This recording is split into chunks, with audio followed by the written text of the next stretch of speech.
Lads, lads, lads.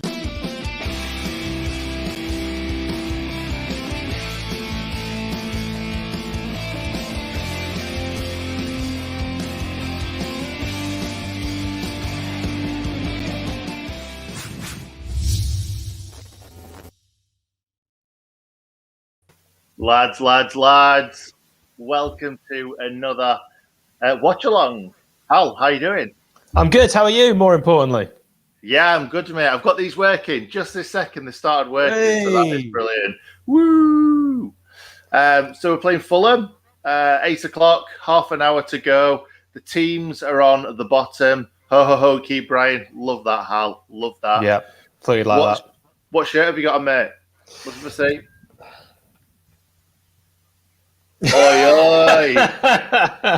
That was very dramatic, the way that the camera tried. Yeah, I need this a lot further away from me. And if you could actually see the setup here, I've got my laptop and then the biggest books I own underneath it propped up on my knees. So if I sneeze, this is all crashing down. Yeah, I used to have some frames just like stacked up there and then just on top. But tonight I'm sat bang in front of the TV, actually. That ring light's right in my way, so I'm just going to pop that to one side. But it's exciting times. Yeah, I'm looking forward to this one. I've got to say, one of the things I'm most pleased about is that John Fleck is back in this side, which we, of course, had no idea what was actually going to be happening with Fleck, if it was a serious injury, if it was illness. You'll see the team lineup on screen now. Billy Sharp continuing in the side. He's captain tonight. McBurney partners Billy, something that hasn't always worked. John Fleck, he drinks iron brew, playing on that left-hand side of central midfield. Johnny Lundstrom, one-away midfielder next to him. And then really interesting, Nick, Ethan Ampadu replaces Ollie Norwood. What do you make of that? Oh, mate, I'm not sure. I looked at the team about 20 minutes ago and I was like, this is not the team that I would have picked. Not one little bit. I wouldn't have picked the two strikers up front together.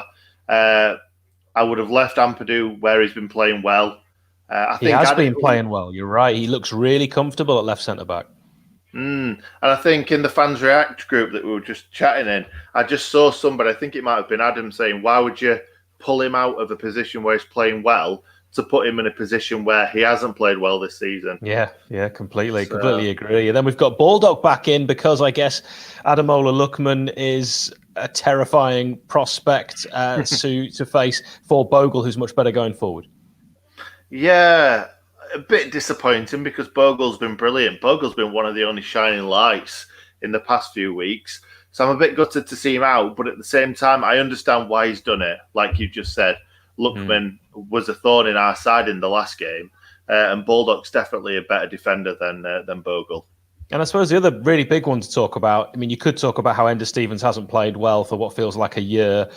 Egan, we knew was going to be out. Thankfully, it's not as serious as we first thought. I mean, a broken toe is no joy, but not as bad as when we saw a leg brace come out. So we know Jags was going to play there. But the thought of really shuffling the pack and rejigging the defence completely by moving Ampadu into midfield and playing Keane Bryan at left centre-back, is that actually the best option when you have to take Norwood out because he's not been playing so well? So you put Bryan in at left centre-back after the mistakes he's made this season. We're actually his biggest fans, but what do you make of that? Oh, I'm not sure, to be honest, because right now, other than Ampadu playing at left centre-back and Jack O'Connell, there's no one else that I would like to see at left centre-back. I don't think anyone's particularly covered themselves in glory at left centre-back. So, well, yeah, I know that you like Jackie Long throw. That's Jack Robinson. He, of course, is injured, so not actually an option. But when you look at the bench, really, what else could Chris Wilder have done? Maybe kept Norwood in there, obviously, and kept Ampadu there, and that's possibly what you're suggesting you would have done. Yeah, I'd have done that, and I'd have put I'd have put Burke up top. I don't know where McGoldrick is. I'm sorry, but McGoldrick was on the bench, wasn't he? Yep, Didsy's on the bench. You'll see his name roll along soon. How the hell has David McGoldrick lost his place in that side? It might be purely fatigue. I hope so, because you've got to play him. There's no two way about it. I'd have either gone with Didsy and Sharp or Didsy and Burke, like I said in the preview. Yep. Yeah. What about you? You tell me what you would have gone for. I don't dislike this side. I think you've got to crowbar a way to find that Baldock and Bogle can play in the same side. I just think they're two fantastic footballers, so you've got to find a way to get them in. I don't dislike Keane Bryan at all, you know that, but I wouldn't have put him in today at left centre-back. I think he's much better at left wing-back. I think Osborne is better at left wing-back. I think Stevens just isn't playing well. He's not in form, so pick someone who is, and Ben Osborne is who I'd actually play at left wing back. So I did my predicted team, which you could see on Twitter at Sheffield United Way. I asked for 10,000 more followers on the preview. We got 100, so we'll take it. We got 100. That's very, very good still. 10,000, stretching a little bit, mate. Stretching a little bit. Shall we move on to Fulham and bring in Jack? Right, let's go for it then. Hello. Well, to the stream, what I'm going to do is I'm going to do this because look at that. That looks remarkably better. I was going to say my face was very squished for a second there. Average Jack, we haven't spoken to you since we did the match preview of Fulham at beautiful downtown Bramall Lane, a game that ended 1-1. You were probably more aggrieved than we were because the penalty that was given against Mitrovic was, in my opinion, not a penalty. And then Fulham actually, when the Blades equalised, when the Blades equalised, it was all Fulham. It was indeed. Regardless of how that match turned out back then, I think both of us thought one of us out of the two would propel from that game and sort of start climbing the table, and it appears neither of us have. So it's a very must-win game for both teams, this match. So it's very, very exciting to be joining you guys and expecting a lot of hate in the comments. Well, speaking of comments, we've got a super subscriber, Joel Corbyn, who says, evening, lads, drying up the tears after seeing the lineup. Ampadu in midfield. Baldock in has become one word, which I like, in for Bogle. And McDonkey up top. Now, we're fans of Ollie McBurney on this channel, Joel, but we're also fans of yours because you've become a super subscriber. So thanks. I love that you're still going with that. Super subscriber. Yeah, I'm not dropping that. Sorry, Jack, go for it, mate. Doesn't he have a good goal scoring record against us? I wouldn't be surprised if that's the reason he's been picked for today, as opposed to Ollie McBurney. You basing that on his time at Barnsley, Swansea, anyone else that I can't remember he played for? Because I don't think he's got a great goal scoring record for us against you. I just recognise the name and feel hatred towards it, as if it scored a lot of goals against us. It could not be the case. It just feels very eminently familiar, which I don't like. I mean, Jack, the sort of way we felt with Ollie McBurney as fans, I think I probably speak for a lot of them here, is if in doubt, he probably hasn't scored a lot of goals against you. That's a fair point. He actually has a very good goal scoring record against us. Barnsley, yes. Swansea, both times this season we got promoted. That goal he scored for Barnsley, the one you can always find on YouTube, the one where he's all mazy skill and all that. We're still waiting to see, Jack, the socks around the ankle wizardry that we know Ollie McBurney has. We've been using him as a kind of target man, and I think for some Blades it's been a little bit frustrating. We definitely haven't seen the best of Ollie McBurney. We probably won't until next season. I think it's safe to say both of our sides haven't seen the best of our strikers this season. I'd say out of both of our sides... Oh, good. Are you going to stop to read it? Okay. Sorry, Matt Smith caught me off guard, surely due to the fact that there's an ex-Fulham player called Matt Smith, and I doubt that's him. It might be. Very well could be, but I highly doubt he's spending his time watching me. No, as I was saying, Mitrovic is probably the most well-known striker out of both of our squads, and he's been very hit and miss this season, more miss than hit. So I'd say we've both had really bad striker problems, and it hasn't helped us even when we've managed to bolster the defence. Both teams on occasions have gone to this back 3/back 5, bolstering the defence and then building up from keeping clean sheets. We've just moved out of it and gone back to a back 4 this game. And last game, sorry. It'd be interesting to see how that back 4 now lines up against another team using a back 5. To be honest, I think it won't be a lot of goals in this game, but it'll be a very important game, to say the least. So shall we do an air 5, all three of us? Because we've all won 3 games, right? Yeah, I think that's correct. There you go. That was the weirdest thing we've ever done on these watch-alongs. Are you sure? Because last time we did guys all together. Lads. That's the one. Sorry. We do that that on Bonfire Night. We do guys. Okay.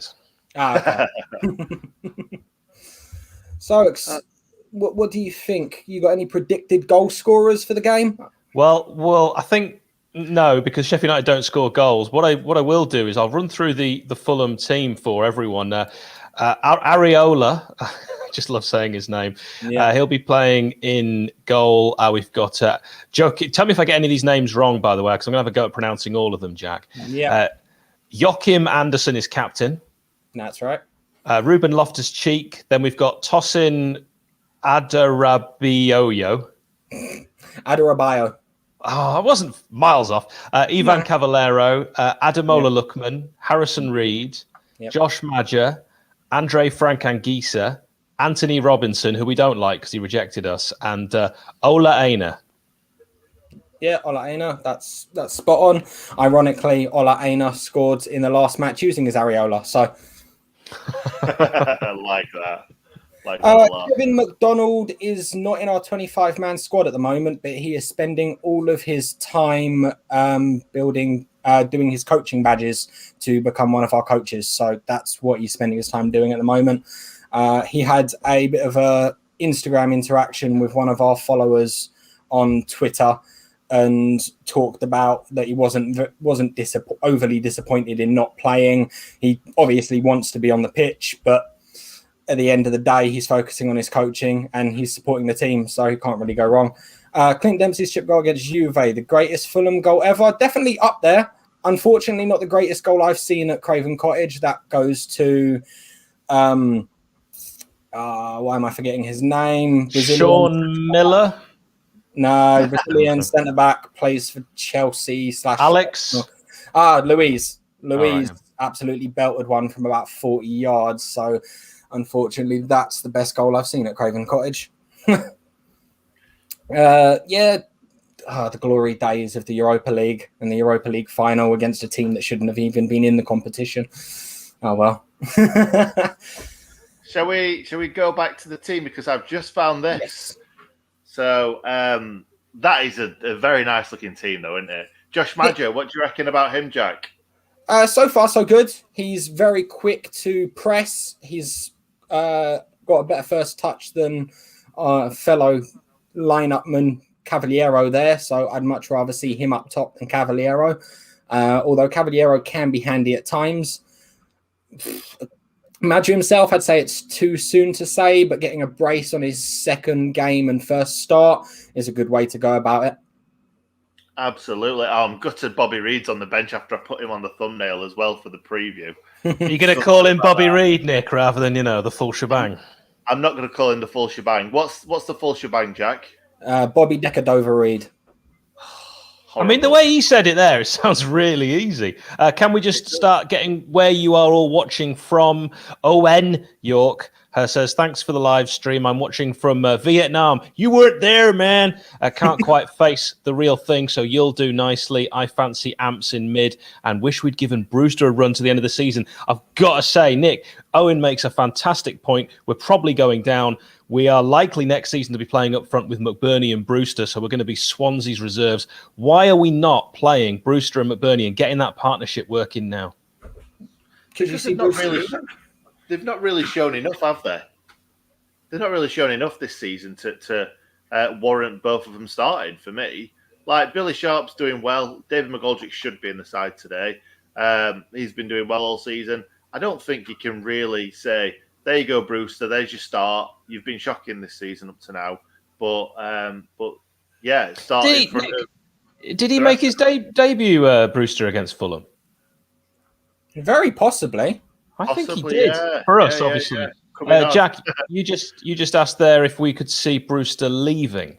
Yeah, I've got to say that no one's going to come in for him. You never know. Someone might get promoted and fancy their chances at him, maybe even on loan. But the question is, Do you guys want to be playing someone that doesn't want to put his all in the championship next season if you do go down? No, I think he will. He will want to put his all in. He's proven himself in the champ. We wouldn't loan him out. So if he's going to go, someone would have to offer us more than we paid for him, and I can't see anyone doing that. That's a fair, valid point. I just imagine someone coming from Liverpool to now you guys at Sheffield United, and then suddenly finding himself a championship player. These young players that have high ambitions of getting play time and making a big name for themselves tend to throw their toys out of their pram quite easily. I'm not speaking ill of Brewster specifically. I'm speaking in general about how we've seen some young footballers facing relegation in previous years.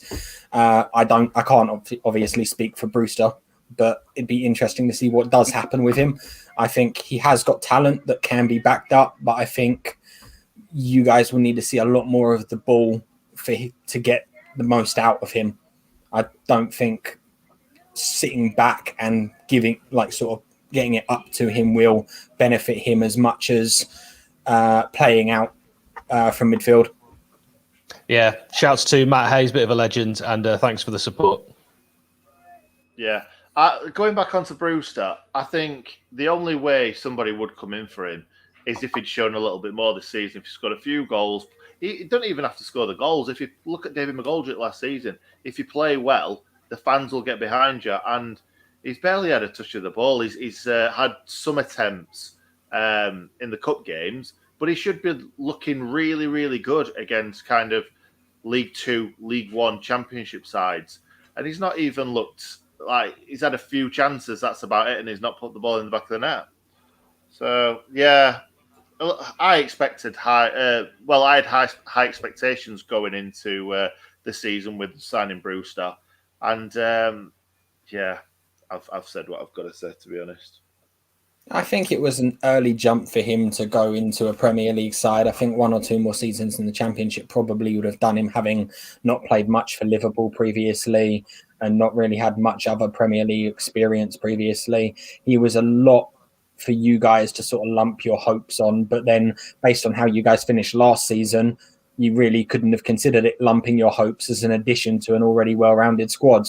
So you make a good point, Jack. In reality, when you look at the transfers, we actually added to a squad that really achieved last season. So we are scratching our heads and are baffled. And as I said to you on the match preview we did for the game at the Lane, Nick and I think that Fulham actually have a pretty good squad, arguably better than some of the teams like maybe Burnley and Newcastle, you could say. And actually, you guys are still in with a chance and definitely a real shout of actually getting out of this. I think we're probably too far gone. I think there's always hope, but I'd say that both of us have really, really sort of got start clutching. I think as with last time we played, this game will be very important to see which one of us sort of starts propelling, because it will be this sort of game that will build up confidence, build up ambition, build up the fighting spirit to sort of push on. If we both walk out of this with a draw today, I think we're both down. I can't see. If there's not a moment in the game where every tooth and nail is fighting and you can see the teams at that, then I think both teams have already submitted to being championship teams next season. In terms of the squad, we've always typically had a better squad on paper, but then you look at the likes of Burnley and you go, they're a mid-championship team on paper, but the difference is that they play as a team game week in, week out, and they've got a manager that's used to fighting these relegation battles. Yeah, they had a couple of good seasons where they were sort of mid-table Premier League, even European positions, which is massive and overachieving for them, and I think even they would admit that. And there's a reason that the manager was in for Manager of the Year the season that he did that. It was an exceptional accomplishment. But I think it's well known that Burnley are sort of the old school stereotype of a cold, wet night up north. But as I said, Burnley play as a whole, and Fulham seems to constantly be putting pieces together and hoping it sticks. Even Scott Parker, who I do like, I think is a little underexperienced for this sort of fight, and I hope he proves me wrong. Yeah, so I've given up on the books, by the way. See how much of a difference that makes with the books on my knees. It was just far too uncomfortable. By the way, Scott makes a good point. We have mentioned how we felt Bogle should really be in this side, and you find a way to get Bogle in this side just because Nick, he's on form. He is on form, and like I said, he's one of the best players at the moment. So how can you really drop one of the best players when you need to be attacking team? Because Wilder's not going to say we're already down. Wilder needs to come out and be like, we need to win most games now. And to win games, you've got to be attacking, and Bogle is attacking. Simple as. Yeah. Jack, your son, isn't it, getting involved with the pre-match thoughts? Yes, my second born deciding that he wants to start the crying early. I thought he would save it until after the 90 minutes was over, but no such luck. Right, who wants some stats? It's stat attack time. Fulham stats. We have failed to score in the last 3 league games at Craven Cottage. The last goal was scored by Nick Benin's finest. Lauren de Jaffa. Correct. Scoring in a 1-1 draw in 2001. Nick knows his stuff. Phil Jagielka, right, is making an appearance. It's 20 years after he came on as a sub in that same game that De Jaffo scored. 20 years. Wow. That's crazy. Okay, I thought that was more impressive than that. All right. What year was that? I would have been 6. 2001. Jack was 6. He wasn't even considering having children. And that stat has blown me away. A lot of people asking us to put the shirts on. So I discussed with Nick beforehand. Let me just say, it's not going to change anything, is it? Let's be honest. Everyone were having to go at me to put the pink shirt on last time, and I've worn it 2 times in a row, and we've lost them both. So does it really matter anymore? Listen to that. I mean, if that isn't the defeatist attitude, that's a man who's relegated already. We're not even considering the shirts lucky anymore. Fulham have lost just one of their last 8 league games against the Blades. The Blades haven't won at Craven Cottage in the league since 1985. Wow. That was a 3-2. I'll take a 3-2 win for the Blades tonight. That'll at least be exciting. We haven't really had a lot of exciting games this season. No, us neither, to be honest with you. A hell of a lot of 1-1 draws. Yeah, you have. Draws is the reason you are ahead of us. We've both won 3 games, so draws is the difference. So, Jack, here's a question for you. How many games have Fulham won in the Premier League on a Saturday? Oh, God, that's an interesting question to say. All right, what about this season, I should say? Oh, this season? What, 1? It is 0. 0. There you go. So there you go. The odds are forever in your favour in terms of this fixture.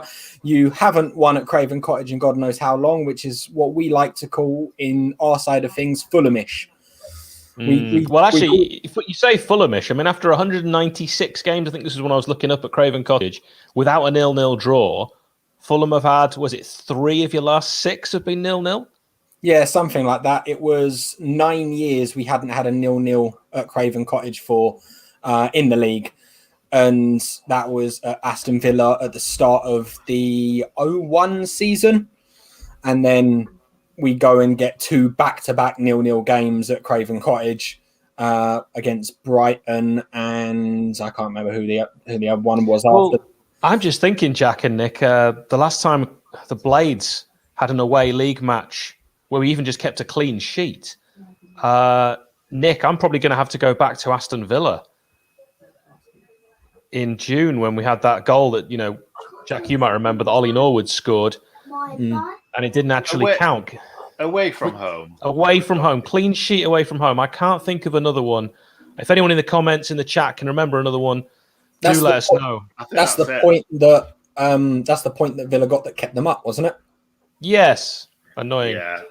Yeah, definitely. And then, of course, the reason that's really annoying, Jack, is they, of course, pipped us to a lot of our signings, which I think would have made a difference to us having 11 points. Yeah, they did that to us last time round as well, taking Turgid from us after Southampton swore they wouldn't sell for under 20 million. They went and sold for under 20 million to Aston Villa. There he is. There he is. He's the stat man. Do you know what as well? I think the last time we won at home was the last time we didn't concede at home was Wolves.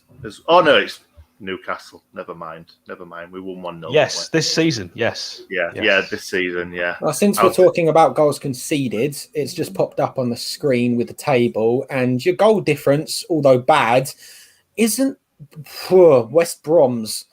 That's a bit shocking. Minus 36. The reason why ours isn't too bad is because pretty much every game we've lost 1-0. So if you look at our 4 goals, now that is shocking. Yeah. Ours isn't much better. Asking if Chris Wilder will still be in the job. Chris Wilder has a job for life, as far as I'm concerned. That's why we are better fans, I think, than a lot of fans. I mean, Chelsea. I went on a Chelsea fan channel, and they were so quick to castigate their managers, and I went on when Lampard was manager after they smashed us, and they still weren't happy. And you think we, as football fans, I think, are slightly more cultured and recognise when someone is trying their best. Chris Wilder is definitely still giving his all. He's still up for the fight. Things haven't gone his way. We're not just going to throw the baby out with the bathwater. Remember where we were all those years ago? We'd certainly take where we are now. I think sticking with Chris Wilder is a good idea for you guys. I don't say that about a lot of teams in the relegation positions. I've even said about our own manager that we should probably move on due to his under-experience. But Wilder has proven he can achieve in the Premier League, and it's just a matter of getting that form and that mentality back, and whether or not that means replacing the starting 11 from top to bottom, or whether or not that means just going again after the championship and rebuilding confidence. One or the other has to happen, but I don't think getting rid of Wilder is a good idea for you guys.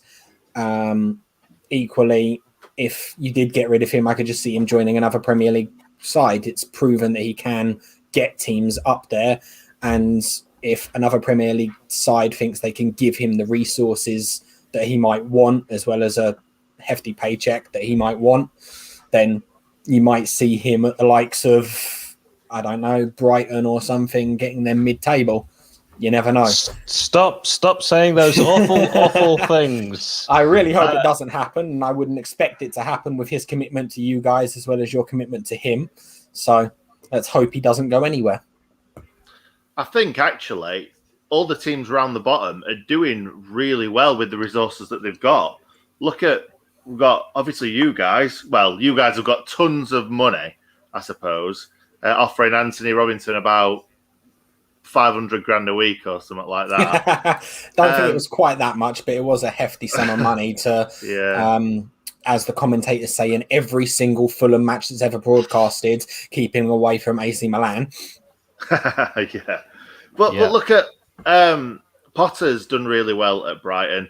Dyche has obviously done really well at Burnley. Very similar to what Wilder's done at United. So I think if anyone's going to come in for Wilder, it'd have to be a team that's kind of mid-table who's lost the manager next season. But I can't see it. He's had a really good first really good season, and then this season has been horrendous. I can't see off the back of this anyone coming in for Wilder unless we were top by like Christmas next season, absolutely romping it. But then why would Wilder want to leave?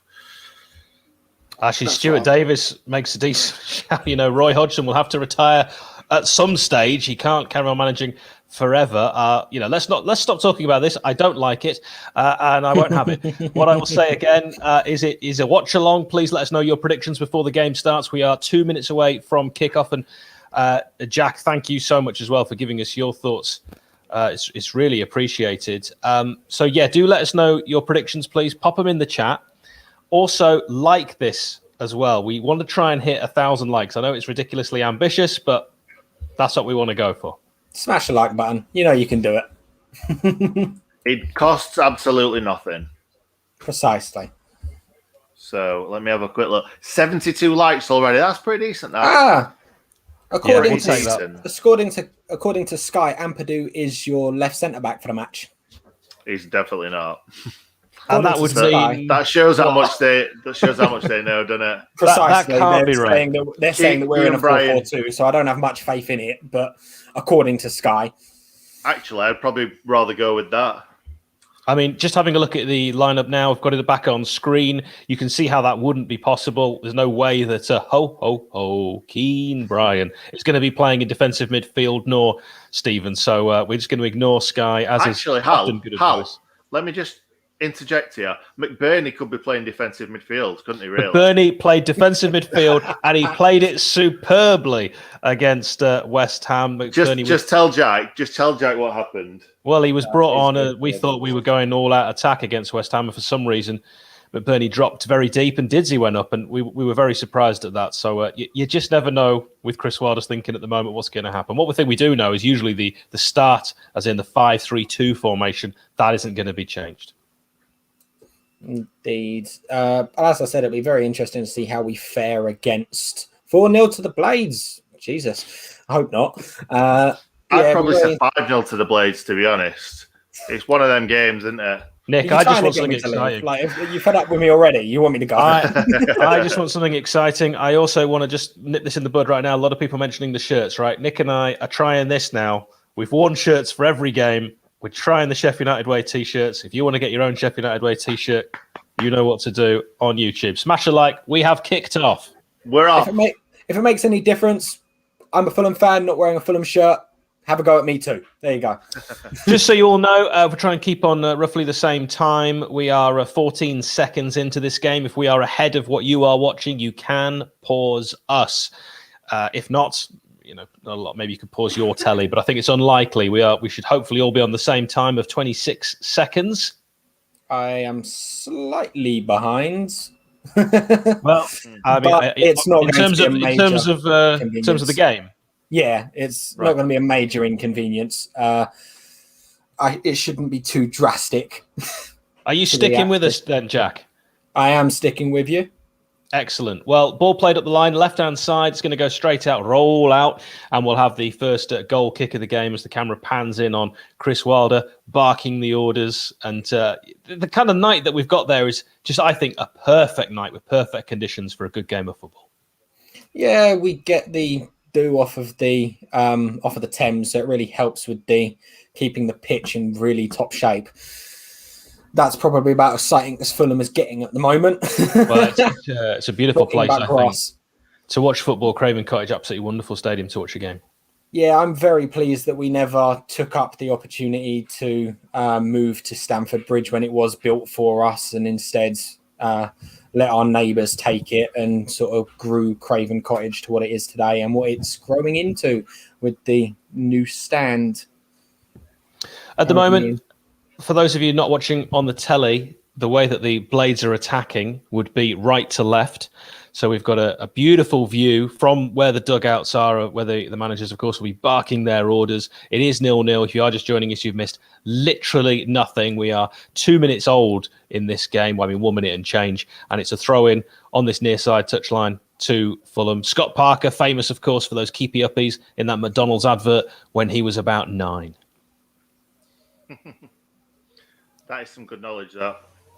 Yeah, it was definitely him. He was famous for somehow winning Player of the Year when being relegated. I'm pretty sure he's the only player to have ever done that. What, you mean in the league? Player of the Year in the league? It was Sports Writers Player of the Year. He somehow won Sports Writers Player of the year that West Ham were relegated, as don't know how, but that gets brought up like every other match in commentary as well. As well as what's the other one that gets constantly brought up? Mispronouncing Tom Kearney. That happens a lot. That's not easy to do. I'll just let you know that Fulham have a corner. The Blades conceded more goals from corners than any other team in the Premier League. It's on the left-hand side. Who's taking this then, Jack? I assume it'd be Lookman. He pretty much takes every corner. Let's see what he's like. It's a short corner. It's going to be played, I would imagine, back into the box. It's blocked at the first attempt. That was a dreadful corner.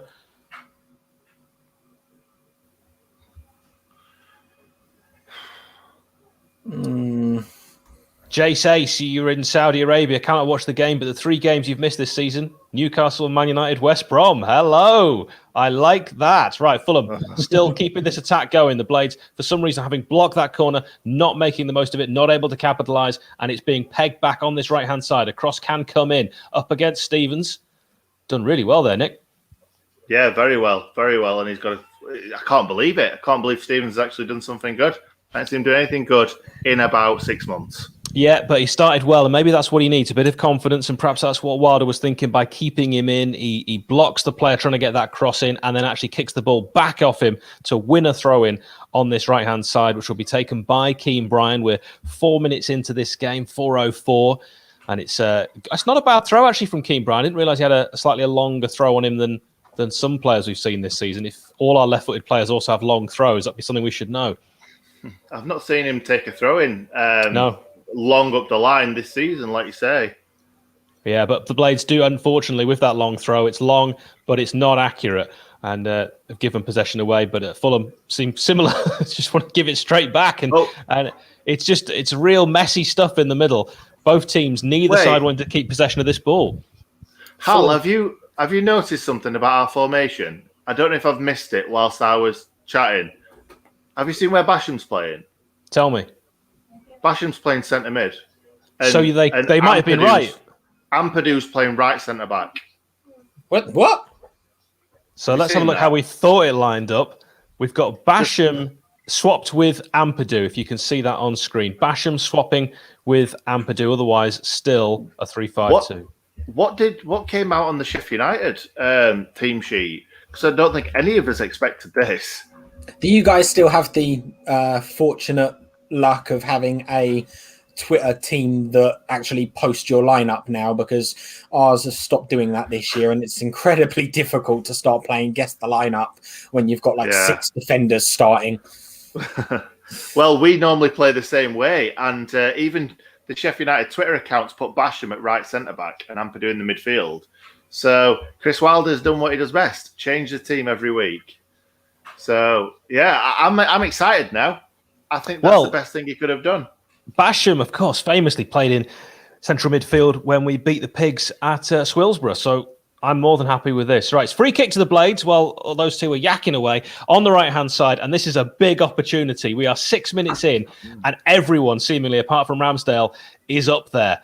This looks like a promising position. John Lundstrom is standing over it. No one else. It's going to be Lundstrom to whip this in. It needs a good delivery. It doesn't get one. Oh, my word. Straight at the... Was he shooting? Awful delivery. It would have been... If the direction was different, that would have been an incredible ball. Pace on it. Anywhere near that 6-yard box or just outside, it would have been a brilliant ball. Stuart Davis asking about pitch dimensions. What can you tell us about Craven Cottage, Jack? From what I understand, we meet the minimum criteria. We don't go all out in making sure that it's a huge pitch. I think we've got the most minimal width possible.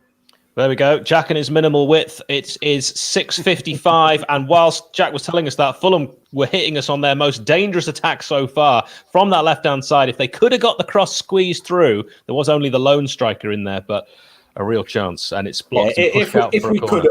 If we could have is probably the biggest statement of Fulham this year. It seems to be a lot of great build-up play, a lot of fast football right up until the final third, where we suddenly turn into, I don't know, a League One a League One team. Sorry, I love how far Jack's back behind. The ooh that you heard from Jack there was because a corner came in from Fulham. Ramsdale thought it was behind, and actually he just made sure by pushing it over the top for another corner, which again Fulham have decided to take short, play it out onto the edge of the area. They'll switch it back on this left-hand side. They can't seem to get past that wall of green, but eventually they get in a low daisy-cutting shot, which I think also took a deflection, Nick. I think it did, yeah. It's gone out for a corner. They look really dangerous. I think both teams started well, to be honest. I think they should have done better down that left-hand side. I think when Robinson went down that left-hand side, before with the other corner, he should have done better. He should have brought it in probably and had a go or got it across that box. But it was a side foot straight across the box, and there's a corner here for Fulham. Dangerous. Yep, corner on this left-hand side. It's 9 minutes old, this game. So again, 3 corners already from the left. This is a much better delivery. And the Blades can get it clear on the edge of the area, but only back to Fulham, who will look to make chances and try and get that shot in. They're going to recycle possession. It's all down the left for Fulham so far. And poor defending means that the chance will come in now. If the cross can be delivered, it's a poor cross. It's straight to Fleck, who can hopefully pick out his man. It might have been overcooked, that one. It's straight back to the goalkeeper. So that's quite the clearance. For that. Ashley Joyce, Arsenal fan here listening instead of watching the Bell End commentary. Well, fair enough. Jack. Thank you very much, Jack, for changing our channel from a PC one. I do apologise. I did not realise already before. I did not realise that was a swear words. I do apologise. I was just reading. I do apologise. I preferred it, Jack, when you read in your head earlier. Do you remember that bit? Yeah, I will continue doing that from now on. My formal apologies to everyone out there. There's a lot of goalkeeper jokes I've wanted to make about Areola, but I haven't for that very reason. We are 10 minutes into this game, and it's 0-0. Like Nick said, it's been pretty good from both sides, but if we're being honest, Nick, it's probably because Fulham have had 3 corners, slightly more in their favour, but really nothing to talk about yet. Not really. And I think for us, Chris Basham's going to be the key man today. I think he's going to break it up, and I think he's actually going to try and get us moving forward. I think Norwood's really been lacking in recent weeks, giving a lot of really, really poor goals away from passing, like taking too long to pass the ball out. And we're messing about with it at the back here. Lundstrom with a beautiful ball with his left foot to Stevens. Yeah, he switched the play nicely there, Lundstrom. Stevens trying to make something happen forward, and it was completely blocked. But the Blades get a bit lucky there with that deflection. Yeah, and Billy Sharp, just overhit. But Billy Sharp used it experience so well. Billy Sharp from the ball overhit, so he couldn't get it, and he wins it back with pure strength, guile, and intelligence. And now it's a chance for Stevens to do something with Stevens it. Had nothing there. Fleck was just stood next to him, and Stevens is like, just move, go somewhere. And then tried to lob it over the Fulham player, but Fleck was still stood there next to him. I don't get it. We're just a completely different team to what we were last season. It's right, Nick. You seem very obsessed with a certain Fulham goalkeeper's name, good friend. Yeah. So there's a lot of it in the comments about the goalkeeper's name, and I'd imagine that's something you'll have to deal with as long as he plays for you, really. Yeah. I'm guessing you want to keep him for a long time because he's a great goalkeeper. Oh my God! Can tell from Nick's excitement. The Blades with the corner have a chance to whip it back in on the right hand side. It's looped up in the air. Areola comes in amongst a mountain of bodies and grabs the ball, and he'll just roll it out to Fulham on this left hand side and look to come away on halfway. They're pouring forward. Fulham. It seems like everyone wants to get up. There's now just literally one player, and that is the Fulham goalkeeper left in their own half. Yeah, as I've said, we're exerting a lot of energy, and I hope it doesn't come back to bite us. It could be very problematic if we end up quite drained towards the halftime whistle and you guys start pushing on a little bit and start taking a bit more control of this game.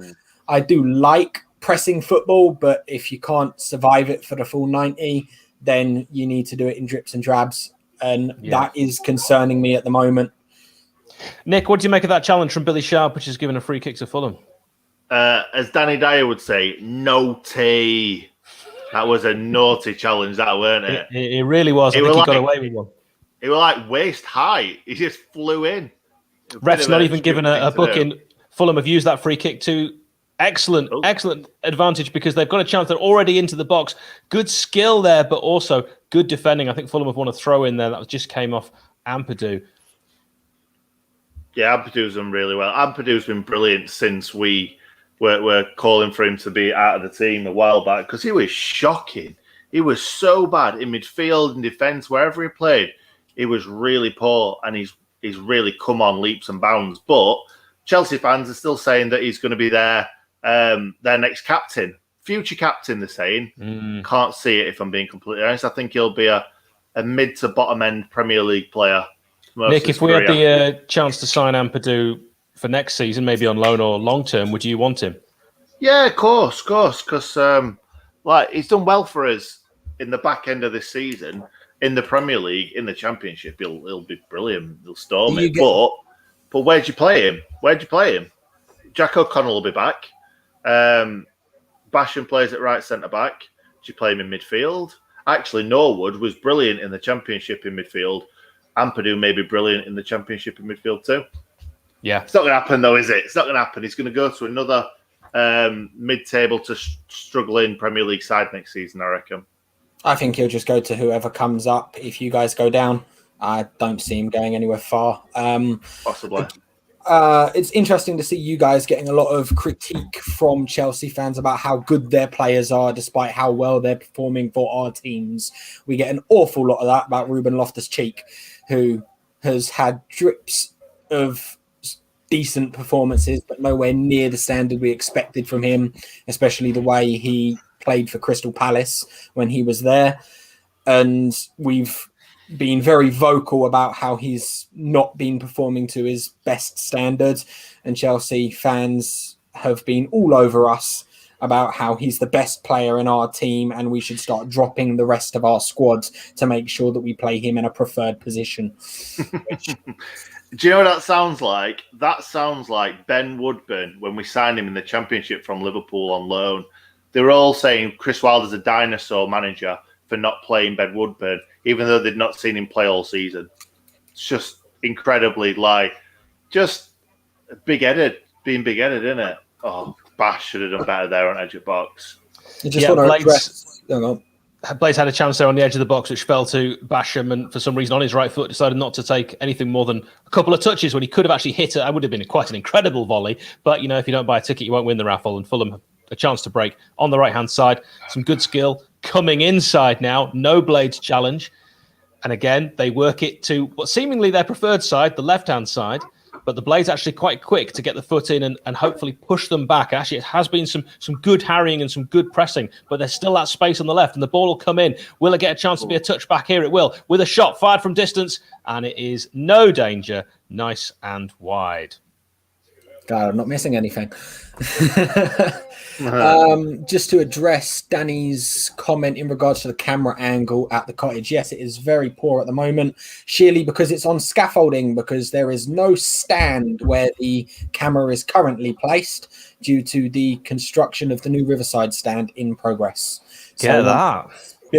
We should get a much nicer camera angle.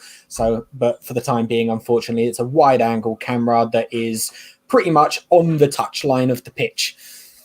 Insider knowledge from Jack. We've got a goal kick for Aaron Ramsdale. We're on 16:20. If you're trying to keep up with us, you can pause us if we are ahead. So Fulham with Anguissa having that shot, and the Blades with a good tackle from McBurney. The referee says a free kick there, Nick. I have to say I didn't think that was. No, I think he just took the ball off him quite comfortably, but the referee was right in front of it, so I suppose we're going to have to listen to him. Yeah, it's one of those where we're not actually there, unfortunately. No one is at the moment. So these watch-alongs we bring you during this lockdown to hopefully ease some of that feeling that we aren't all together. We certainly are here in spirit, and Fulham playing some nice stuff at the back and looking to eventually stop that short interchange of passing and just thump it long, Dave Bassett's style. And Lookman, the danger man, going to get a shot away on the edge of the box, and it's straight at Ramsdale. Open, grateful arms from Rammers. How tall is Ramsdale? He looks quite a short goalkeeper. I'm not sure, but I've said this in the past where I thought Shea Gibbon used to be about 5'2", and I think he was 6 foot. So it's like you look at a goalkeeper, you think they're tiny, but they're still probably about 6'2", 6'3", 6'4", maybe even. Yeah, maybe. I think that comes across a little bit with David De Gea as well, where he's quite small-bodied. It comes across like a short goalkeeper. But back onto the match in hand. Well, I can answer your question. Aaron Ramsdale is 6'1". Oh, wow. Yeah, so much taller than he would appear. It's short for a goalkeeper still, though, isn't it? I thought he'd be at least 6'2". I think he's 6'1" and 5, so probably call it 6'2". Call it 6'1" and a little bit. So, yeah, give him 6'2". What? I mean, both Chelsea... He can't be. Is that right? I mean, both Chelsea keepers are under 6 foot, if I'm not mistaken. So it's not unusual to see a more footballing-based goalkeeper at the top flight of any league at the moment. 2.88 meters in feet would be 9'4", Adam. He is not 9'4". That was Kevin Francis that you're thinking of. So our stats man has let us down. You're right, that Adam. Yes, he's had a blunder. It would be too tall. You are correct. So we are 0-0 here. You've missed nothing while we were going through the height and maybe later on the width of Aaron Ramsdale. It is 18 minutes and 45 on our clock. The Blades wearing this green and yellow kit, which I think Nick and I are big fans of, but no, not yet seeing the Blades actually win in this kit. Just the pink one. Seeing this kit actually reminds me of Manchester United playing in a grey kit and Sir Alex Ferguson making them change kit at half-time, saying that the players couldn't see each other.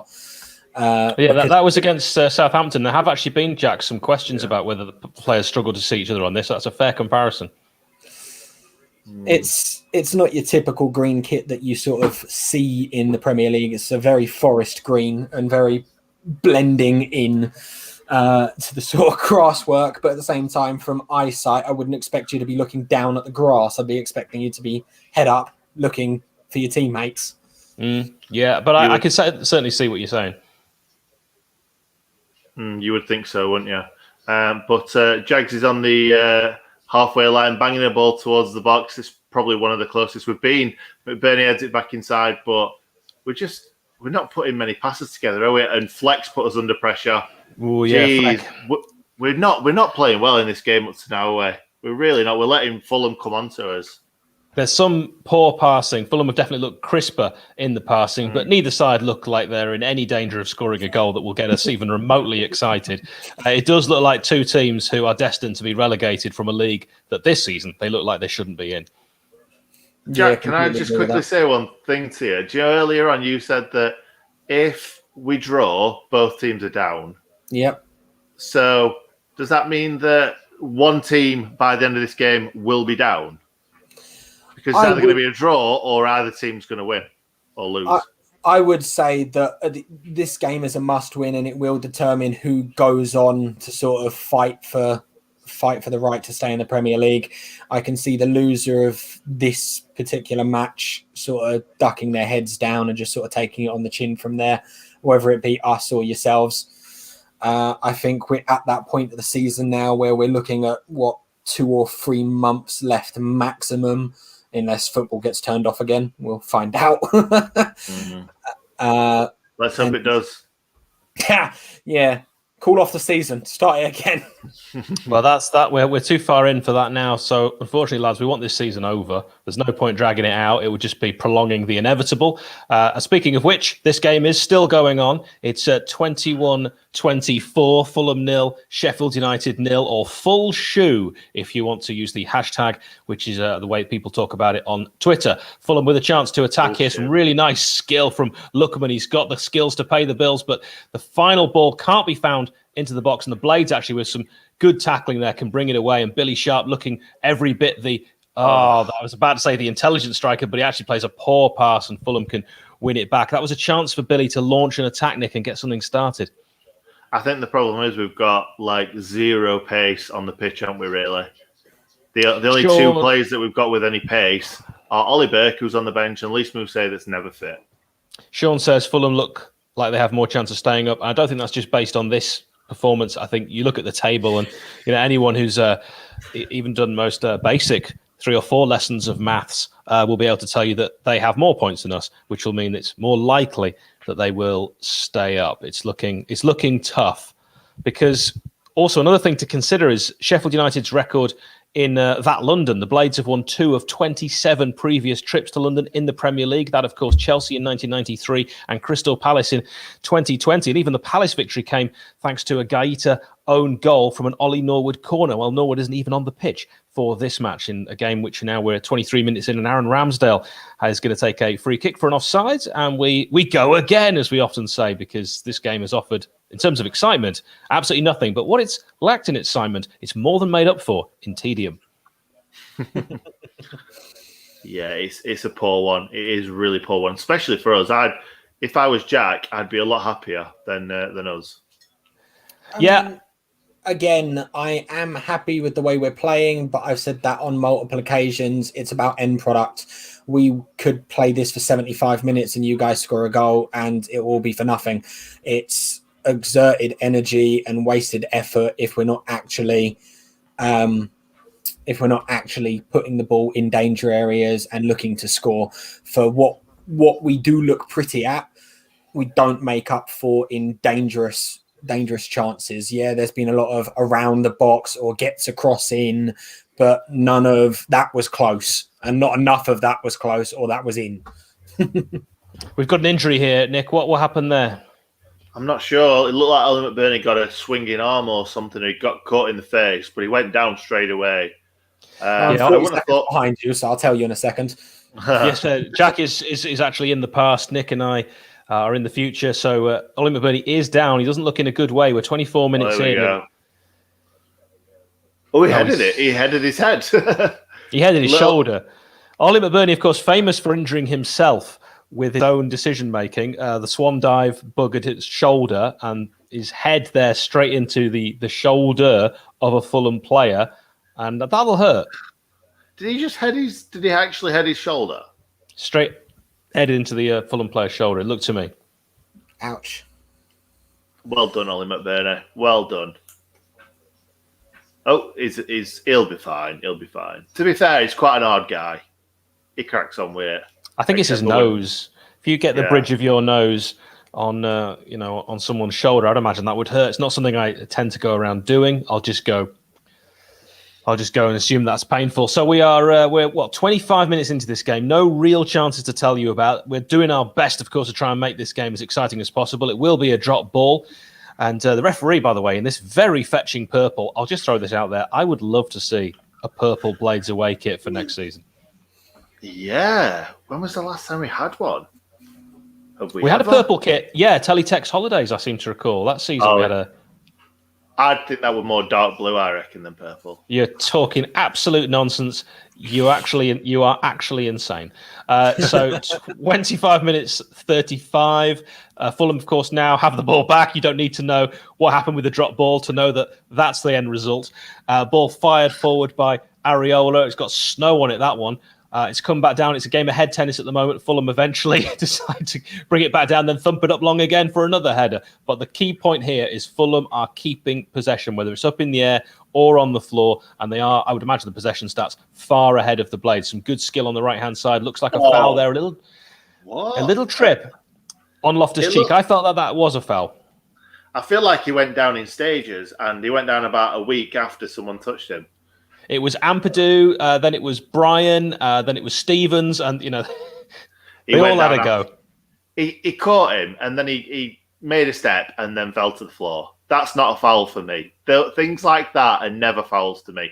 Unless you've been it's a foul, but you haven't gone down because he's touched you. You've gone down because you wanted to go down.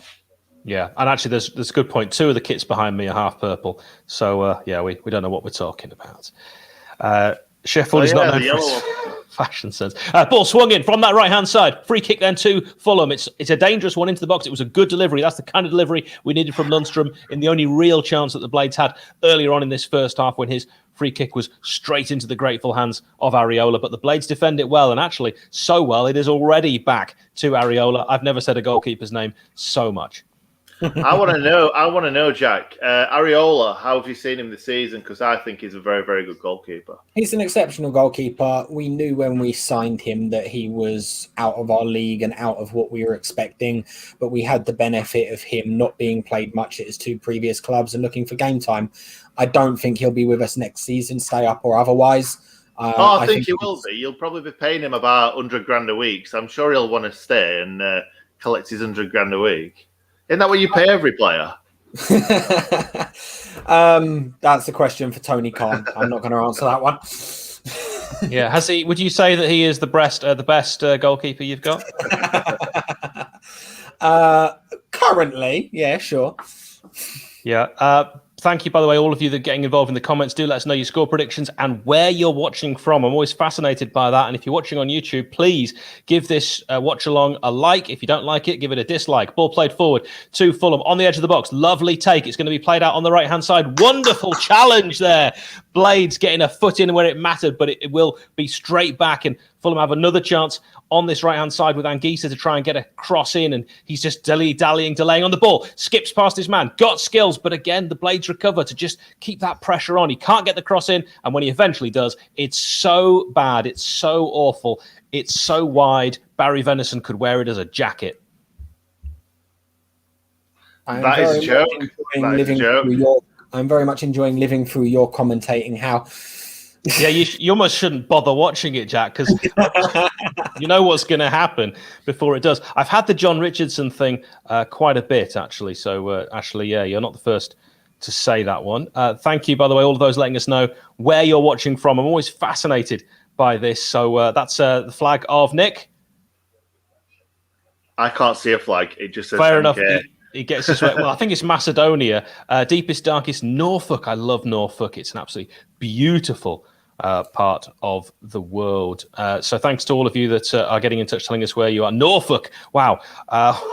Why do we have so many blades in Norfolk? I have no idea. Anyway, ball on halfway, and Lundstrom decided the only way to get it back was to bring his man down with a needless foul. So Fulham have a free kick. It's half an hour old, this game, and it's a hard watch. I'm not going to lie. It's been really turgid stuff so far. I've exhaled about 15, 16 times in this game already, and we're half an hour into it. And there you go, there's another one. Just constantly giving the ball away. It's so boring to watch and so tedious. And then a long ball. Excellent ball straight onto the head of the Fulham centre-back. Oh, Ian Smith watching from York, my home city. And very sad, of course, what's happened to Bootham Crescent. I've watched many games. Their first ever game of football was Bootham Crescent. And a lot of my friends, York fans, and some of my friends ended up playing for York. Ball on the left-hand side, 30 minutes 23. If you're wondering what time we're on, if we are ahead of you, you can pause us. Please do like the watch along. Blades have it back and decide to just pass it around a little bit dangerously in their own box and eventually get that ball cleared on the right-hand side, but it's headed forward to absolutely no one. You do wonder what Billy Sharp was supposed to do with that, and that kind of combination of Sharp and McBurney, Nick, when does it seriously work for us? Has it ever worked? Because I don't think it has. I can't think that it ever has, no. There's zero pace up top, which I'd understand if it was McBurney and McGoldrick, or McGoldrick and somebody else, or McGoldrick and somebody else. But with McGoldrick not playing, it's just back and forth, back and forth. There's no hold-up play. There's no kind of attacking promise at all. We've got nothing in midfield. We're not creating anything, are we? We've not created a sausage. It's an expression. Yeah, you're right. It's been really, really poor stuff. I'm very sorry for all of you having to try and watch us describe a game in which there's been so little to actually describe. Of the games we've done this season, this has been the most boring so far. But we'll do our best to liven it up for you. It's 31 minutes 39. Fulham have, of course, got the ball back on the right-hand side. They're quite slow, and patient is probably the fairer way to describe their build-up play. Ruben Loftus-Cheek seeing quite a lot of the ball. He'll win a throw in there. The Blades are quick and snappy like terrier dogs to actually get to the Fulham players, but Fulham are playing at such a slow pace. It seems like neither side is actually desperate for what, as Jack described, a must-win game. This is what I was concerned about when we started exerting so much energy in the first 15, 20 minutes, that we would end up having to slow down. We're still playing a possession-based game, but it just looks like the players are taking a break before they start running again, which doesn't help either side, slowing down a match. And it particularly doesn't help us when we were doing so well to press you guys. Ola Aina in particular hasn't been particularly great so far from this right back position for me. Fulham now with a chance to break, and again they'll get that ball on the edge of the area. They do seem to come forward in numbers. It's can they actually do anything with that final ball? They always decide to go out onto one of the wings. This time it's the right-hand side, and it's a good ball delivered in. It's defended well by Sheffield United. Keane Bryan is now going to watch this as he tries to, initially thinks about shepherding it out, then realises that's not going to go, so he has to head it out for a throw. It would have been a corner anyway, so he was definitely going to do something with it. It's on the right-hand side. Blades get a foot in, and they can actually try and build again. With McBurney, can he do anything with this, or can he just no? He closes his eyes and kicks it away. How? Every single time we get the ball off Fulham, we either put it out or give it him straight back. I'm so sick of watching this game already. It's 33 minutes old, and I'm sick of it. Like, yes, does everybody else have that like little rush of adrenaline when you're just about to, a match is just about to start, and then within a few minutes it's like sucked away from you? Yeah, my mum was saying how much she was looking forward to this game. Shouts to Sash as well, who's watching in Loudwater, Buckinghamshire. I used to live in Loudwater, and now I'm only in Flackwell Heath, so we're neighbours. So it's 34 minutes old, this game. It's 0-0. It really hasn't started yet. I'm so disappointed, as I think what Nick is getting at there is that there's no real fight, no urgency from our Bladesmen. It's none from the full players either, to be honest with you. Yeah, we've had more of the ball, but there doesn't seem to be anyone breaking a leg to make sure they're getting to the end of a cross or stopping a ball from going out of play. Yeah, I was just going to say, there's a chance for Fulham on the right-hand side, but Rammers takes it, which was a decent volleyed effort.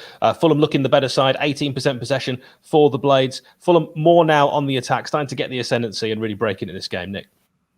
I'm not being disrespectful to Fulham, but this is a must-win game for us as well, isn't it? Am I right? Yeah. Is this must-win for us? Because unless we've given up, yeah. Yeah, well, it seems like it. It really does seem like it because we've got no attacking urgency whatsoever. And finally, we've held on to the ball for more than 3 seconds. And here's a chance on the left-hand side. Ball whipped in. It's not a good cross. Again, we say this quite often. Does it beat the first man? Very, very poor on that occasion, and Fulham can break. And they do break with pace now for one of the first times in this game. On the right-hand side, chance to whip the ball in. They've only got one player in the box, so they'll try and hold it up, maybe go alone. And that's a good left-footed shot, which is a little over the bar, but certainly a stinging drive and definitely dangerous from Cavaliero, if we want to throw in all the syllables. Lots and lots of vowels there, Hal.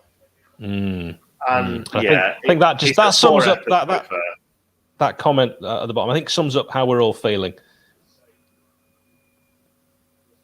Yeah, 100%. Yeah, sure. I could have said it better myself. Took the words right out of my mouth. We might as well just leave that there because that was it. Now this is an interesting one. Maury says, was it a warning shot? I think that's a good question. Nick, do you feel like that's a sort of way of Fulham saying we haven't got out of first gear yet? We're toying with you. It feels like it.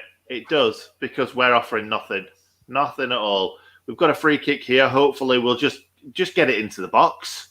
I can see Fulham setting up a high line so that they're stopping us from doing that. But what are we going to do? How are we going to score some goals from this? Is it going to be just corners and free kicks, just dead ball situations? Because we're not creating anything.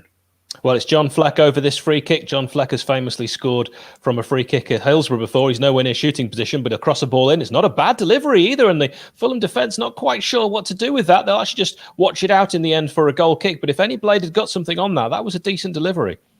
It was a very good delivery, but watch the ball as he puts it in. That's going out of play. Why is Jags not breaking his neck to try and put pressure on him there? He just let him put his foot over the ball and watch it out. I agree with that. That's just what we've... Brilliant challenge from Lundstrom. It was a 50-50 ball. You thought he was going to dive in reckless, but he didn't. He stayed on his feet and put a hard foot in. That was a question of two players and who wanted it more. The answer was John Lundstrom. It was a brave challenge. He won it back. The Blades, unfortunately, what are we doing? And instead play the ball back to Lundstrom. The ball was running all the way back onto his line, and Ramsdale, on his line, decided to just thump it away, which of course he had to do, but if he'd waited even a second longer, that would have been an own goal. Bizarre decision from the Blades. Going backwards, play the way you're facing. I tell 5-year-olds that in football coaching. Yeah, Ramsdale, he was obviously out of his goal, waiting to receive the ball, and then whoever it was who passed it back just weren't looking. Do you agree with this comment, Nick, from Hadley? We aren't creating anything because we need Didsey. Do you really need to ask me that question? That's what I've been banging on about. Didsey should be playing in this game. However tired he is. Mate, I could watch him play 90 minutes and the next game I would say put him back in.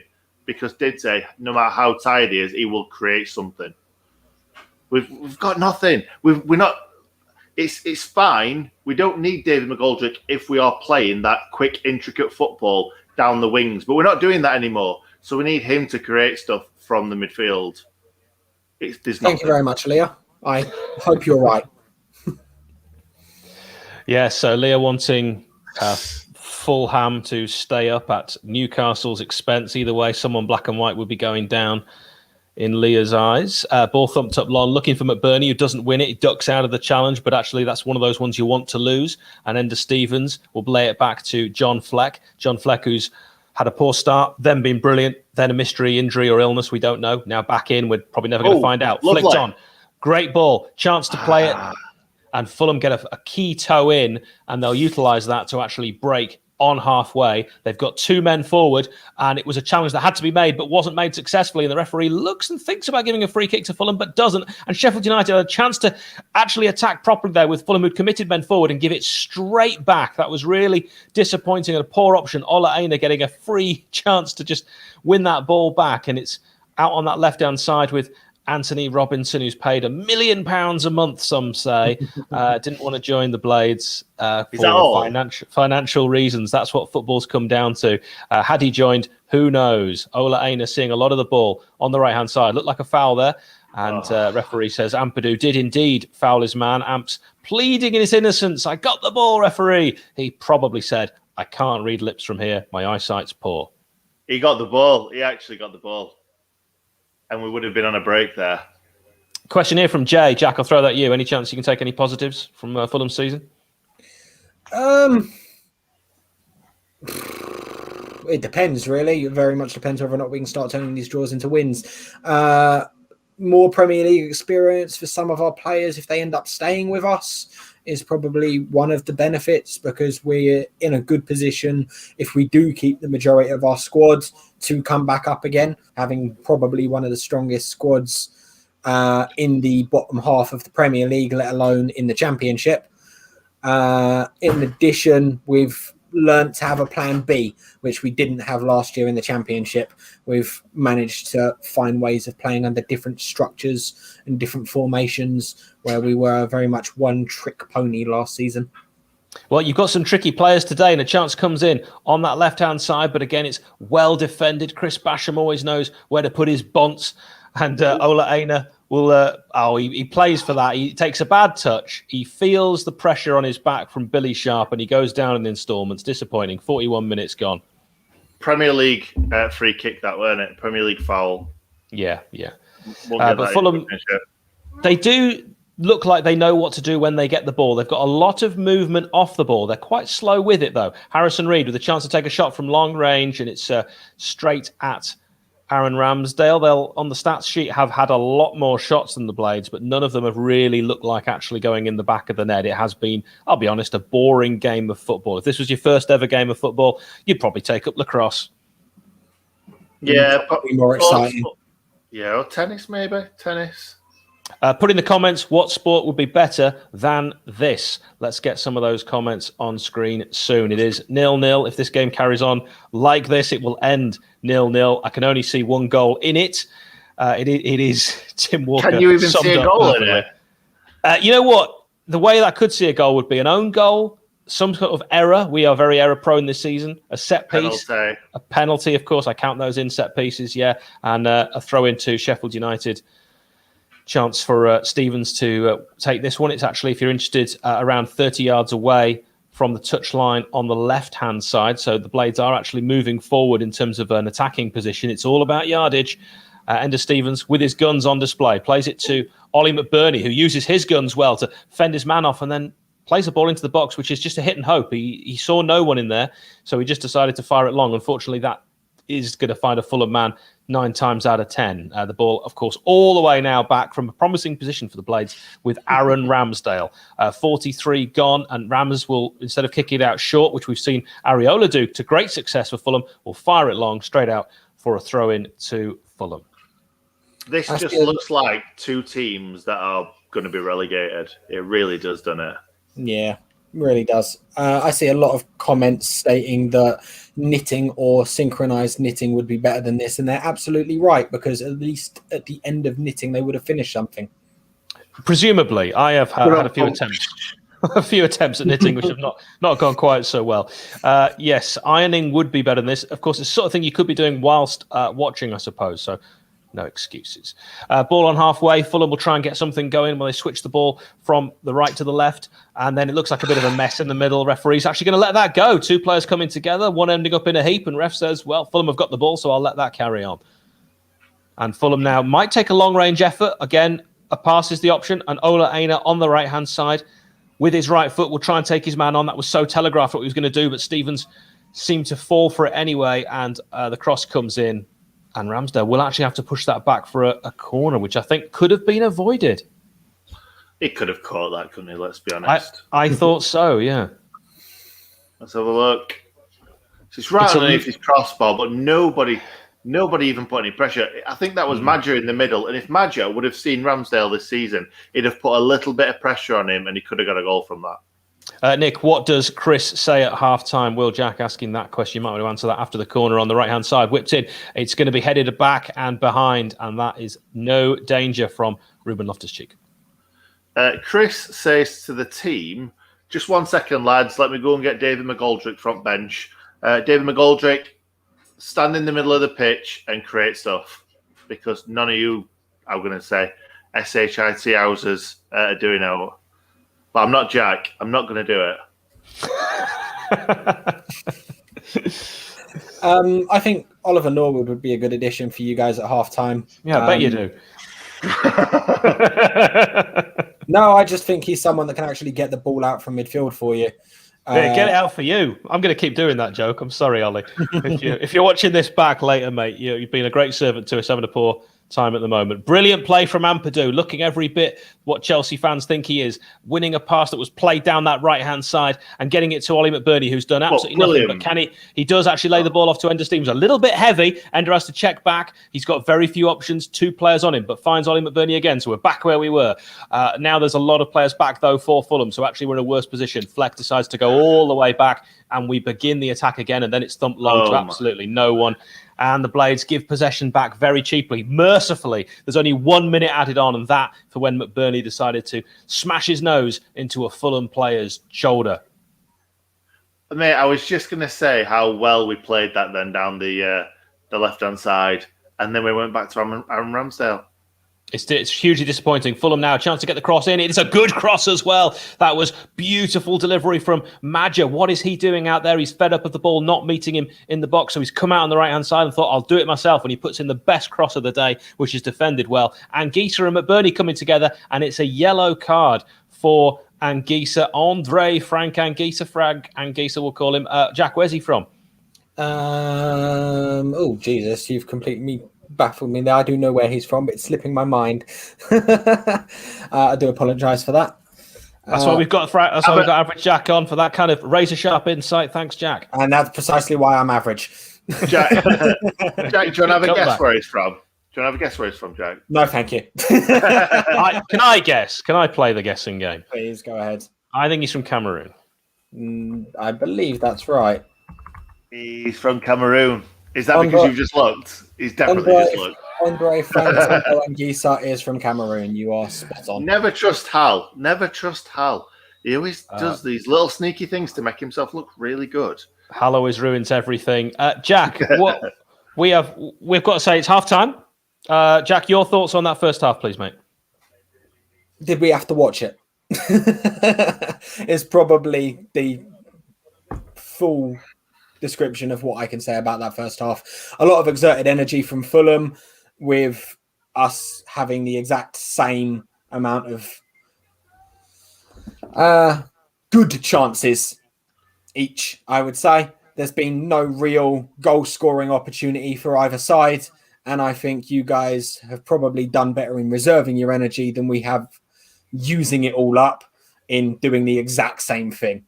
Yeah, it probably doesn't look prettier from your side, and you guys aren't going to be very happy with that half's performance. But if it means a 90th minute winner because you guys have still got energy to run where we don't, because we've been headless chickens for 90 minutes, then we'll be the ones sort of in the dumps at the end of the game. I'm trying to think of something I could spell out with Watchalong. WATCH. We're all together chatting, hosting another little old night game. It's the Watchalong. It's an effort. That is a very good effort, Hal. I'll give you that, mate. Very good. Yeah. Thank you very much. We are going to welcome on Adam Wilson. He is our stats man. Very, very soon, he'll give us his halftime thoughts and no doubt give us some stats from maybe the last time that Sheffield United played that poorly. Of course, Nick, it does make me think back to Miller time. Miller time. Do you know what? I got the reference after we came off yesterday because it's the beer, isn't it? It's a beer thing. Yes, that's what I was going for. Adam has just messaged me and says he's too bored. He's too bored. No, his internet's gone, so he can't join us, unfortunately. Never mind. So what changes, Nick, would you make for the mighty Red and White Wizards at half-time? Definitely David McGoldrick on at half-time. Wouldn't even come back out with the same squad, same team, sorry. David McGoldrick on, maybe Ollie Burke on as well. Why not? Because this is a game that Ollie Burke is perfect for because we are playing on the break. We are. So Ollie Burke on the final man and let him do the rest. I think this could be a 1-goal game and Ollie Burke could win us this game. If you want to be a super subscriber and pop something in the super chat, we would be really grateful for that. It helps pay for our cream eggs. Now, this is a question from Ashley. Jack, do Fulham normally run out of puff? Probably is the answer I'd go for, especially when we've been going at it like we have been this half. It looks like we're trying, which is great, but trying isn't scoring.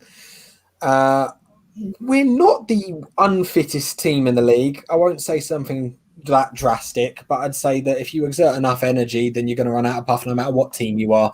And if it comes to the 90th minute and you guys bring on someone like McGoldrick late on, hopefully for your guys' sake that you bring him on earlier, but if you do end up bringing him on late on, it could really, really hinder our defence. Jack, would you make any changes for Fulham? Not with the options we've got available. Maybe Ruben Loftus-Cheek off Bobby Decker-Over-Reed. Just so Nick has to say it. That, and just it gives us a little bit more of a lively player that works a lot harder than Ruben does. Ruben's half decent on the ball, but he always seems to miss the opportunity for a good pass or a good shot for that matter. So I would take him off. Well, we've just taken on Adam Wilson. Adam, got any Areola jokes? No. Good man. You recognise the PG certificate on the channel, whereas average Jack has been shocking right throughout, bringing us down. Yes, boo indeed, Shoreham View. Do check out Shoreham View. So, Adam, you're the stats man. What have you made of that first half? Why we brought him on? He's that bored. He's given up. He's given up the ghost. He said, I've got nothing. And you know what, Nick? You can't argue with what Adam's just told us there. That's probably the best description of that first half. He's probably spoken more sense than we have all this stream. There's that from Adam and that comment that I think was in Turkish earlier that have been the highlights of that first half for me. So, Nick, is there any positives that you can take from an extremely dull match where, for me, I'm struggling to even think of questions to pose to you? Yeah, the only positive that I can say is that we've played that poorly that we may get a reaction in the second half. That's the only positive we can take from that because we have been really poor. We've sat back, we've let them come on to us, which in the state that we are in, we should be going at them as well. Like, no offence to Fulham, but it's not like we've got Man City. We're going to bloody Etihad and we sat back against Man City. We should be trying to take it to them and trying to score a couple of goals and win this bloody game. Lloyd Harrison. Lloyd. Yes, Lloyd. Thank you very much, my son. Lloyd in the house. That is super subscriber number 2. Boom! Straight into Rick Wakeman. I've got all your albums at £5. Thank you very much. That's $2.50 each. After tax, it ends up about 25p from what YouTube take. But Sheffield United may not be entertaining on the pitch, but Hal and Nick entertaining in the watch-along. And the big question, and I'm going to pose this to you as well, Jack, is watch-along one word or two? Isn't it a hyphenated word? Oh, we've not had hyphenated. That throws a third option into the mix. Nick, I'll bat that back to you because we've got that much to talk about. We've spoken about this before, Hal, haven't we? And I've always gone with 2 words because one word looks weird. But Hal, you told me that all the big guys go with 1 word, and it just looks like a really weird long word that you would say on a preview. Maybe it's an algorithm thing. Or a algorithm. Yeah. No, Hal, Pesky Salido, you said West Bromwich Albion without saying Halbion. I have never heard you say that before. It didn't feel like the right time. It is the right time, of course, to drop in a Johnny J. Oh, Johnny J. John EJ. I'm bringing you into one. $4.99. So I don't know where you're from, Johnny. Thank you very much. That's extremely kind. We are very, very grateful. If you're from Canada, then I'll get some Timbits. And if you're from America, then I won't go there because it's terrifying and they've got guns. Jack, I'll quickly tell you this because obviously Paul Pesky Salido played for Fulham. We've just interviewed him for a podcast for the channel. Oh, lovely. If you haven't seen it already, go check it out. It's not out yet, Jack. It's not out yet, my Jack. apologies. You've just recorded. Okay. My apologies. When it comes out, make sure you check it out, as I will be, because as you said, he's the next Fulham player. There you go. There you go. Stuart Davis, you absolute darling. Thank you very much. It is admirable. You're absolutely right. Let me get rid of football fandom because you're annoying me. If you do mess about on the chat, I'll get rid of you forever. I don't care. Ewan Bain. What Ewan. Jack, you want to join in a bit of that? Ewan, a beer no, is fine. All mine. All mine. Ewan. All on me. Good. I didn't realise you were also behind Jack on the chat. I'm behind on everything. It's what Fulham has done to my brain. Fair enough. Do join us, please, on the chat. It'd be lovely to hear from you. Smash a like as well. If you haven't yet subscribed to the Sheffield United Way, we've had a huge increase, a surge, if you will, in subscribers since the Dean Hammond podcast was released. Nick, do you want to tell people about that who might have missed it? Can I just say before that, I said this exact same thing that's on the screen right now. Watchalong sounds like a place in Australia. Well, it looks like a place in Australia from looking at it. Anyway, I said that. And it's a bit weird that other people think the same.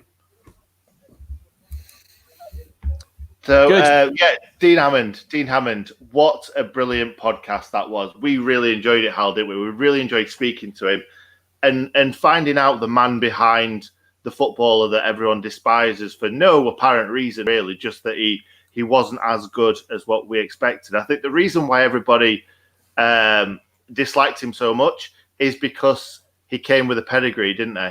And he just didn't live up to it. And everybody scapegoated him and hated him so much for it. And he's been getting a lot of hate on social media before we spoke to him. And I know that he suffered with mental health issues since he left. It's no laughing matter. He had 2 awful years. And I wanted to change the narrative. So did Nick.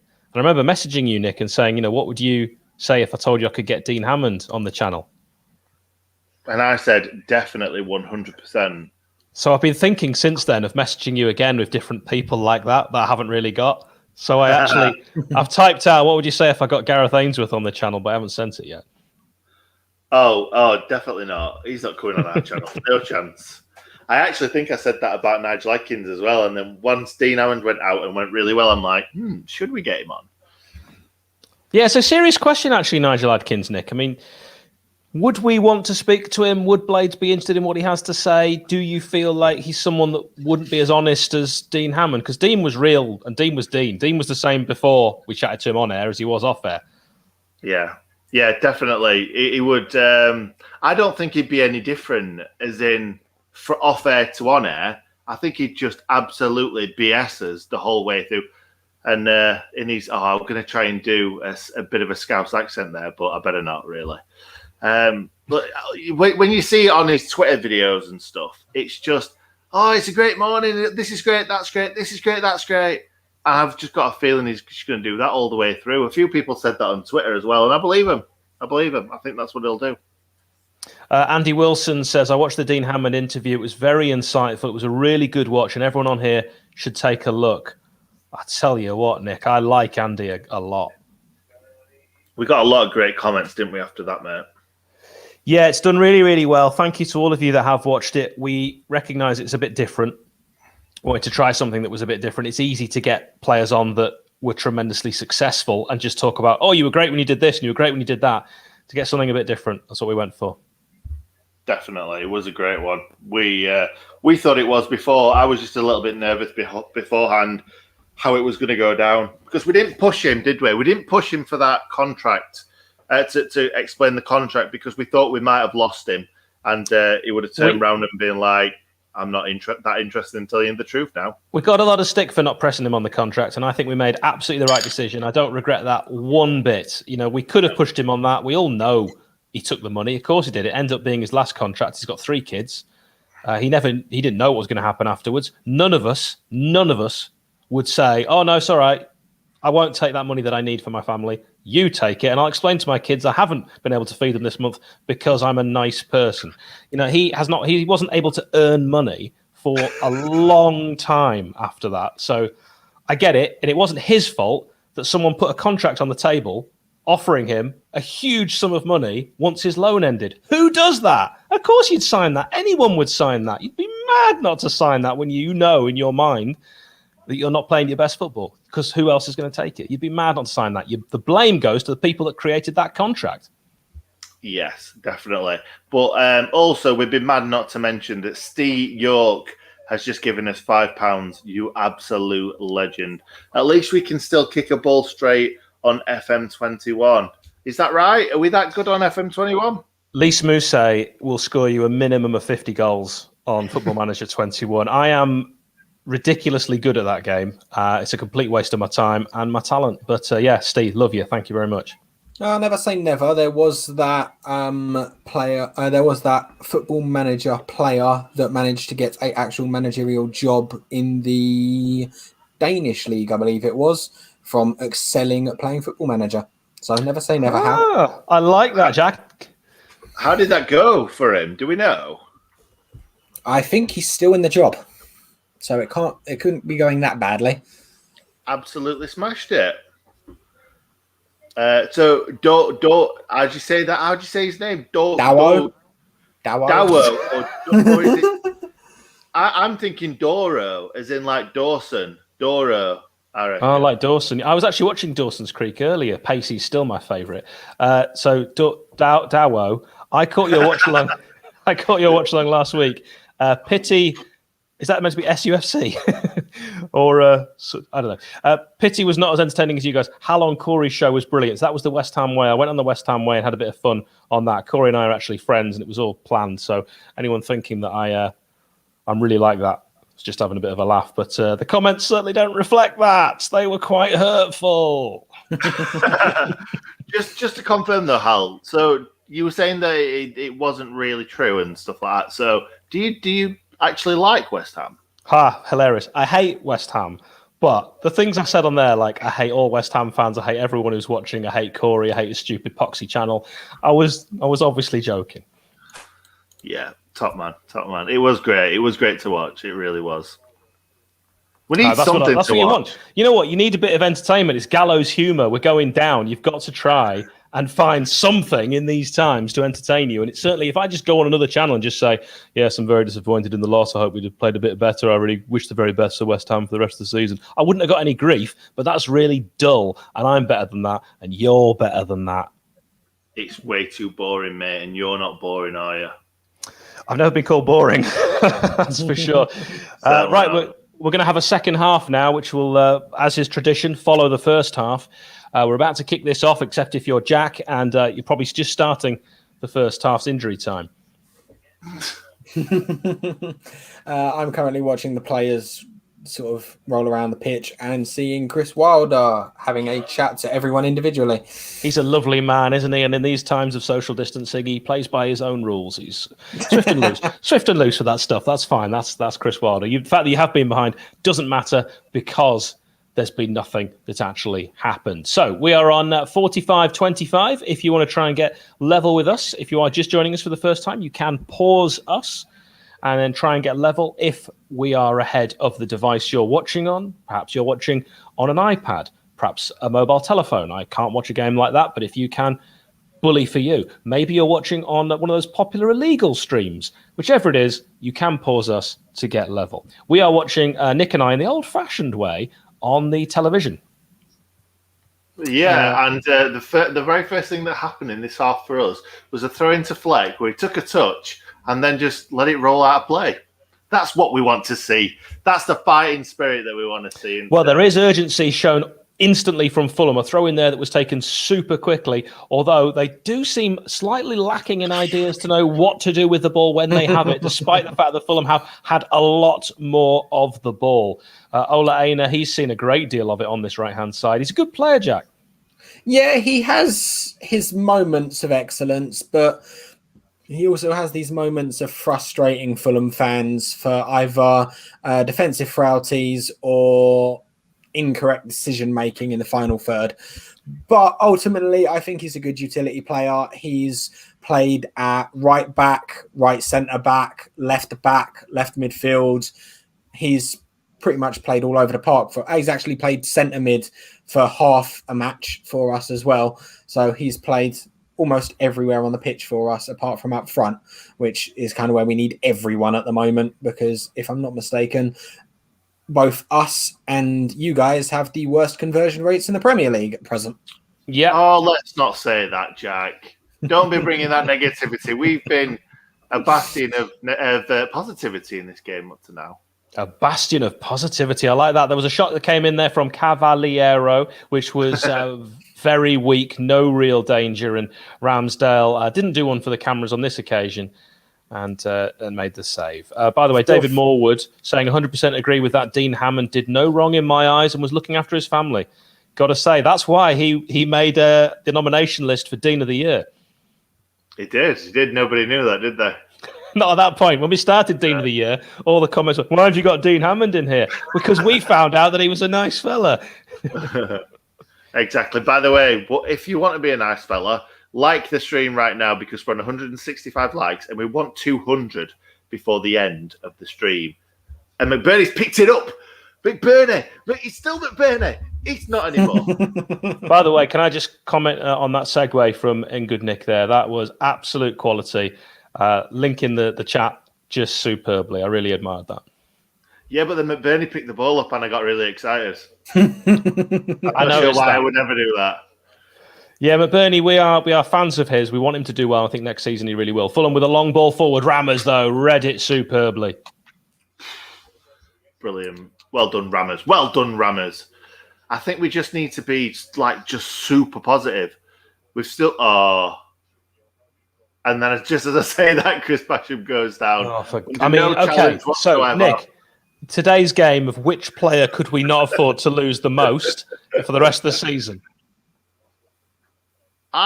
Yeah, Chris Basham, Fleck. While Basham's down, I'll share this little song that I saw from Rick Long on Twitter, which is, he's Norwegian. He's on the injury list with John Egan. They're probably both out for the season. They just need more time. It was very good that. Saw that earlier. I think Bash has done his hamstring there. To me, that looks like our number 6 could be out for hamstring. Depends if it's gone or you've just pulled it. Mm. Yeah, hamstring. He's holding it. Seems to have cut his knee as well. Oh, not his knee. He's not got a boo-boo on his knee, has he? Yeah, I think the hammy is what's going to end his game, unfortunately. He's not. Well, at least he's playing in a position where we've got Norwood who can. Oh, it is Norwood as well. I was hoping it was going to be Didsey. Jack, your wish has been granted. He might have a point to prove against us for not signing him when we had the opportunity, when we came up, and then he subsequently signed to you guys and got you guys promoted, and we swapped places. So he might have a point to prove against us. He was very good for us. Again, though, he's one of those players that plays very well when you have a lot of the ball, but his long balls are exceptional as well. So we'll see how he fits in for you guys.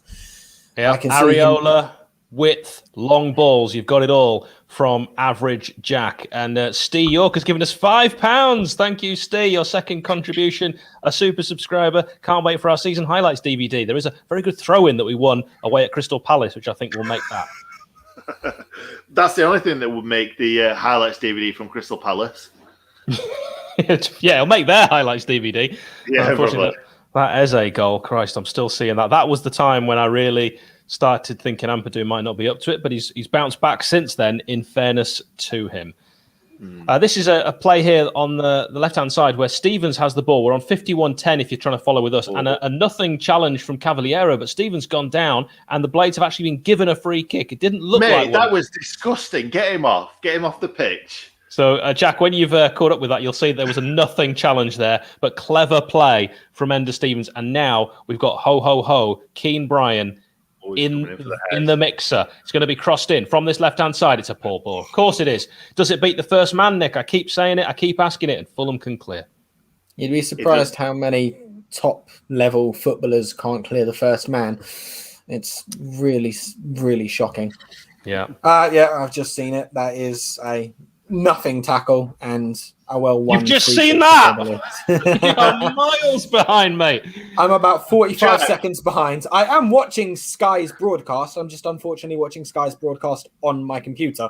Sky Go. Indeed. Never good. Yeah. Sky Slow.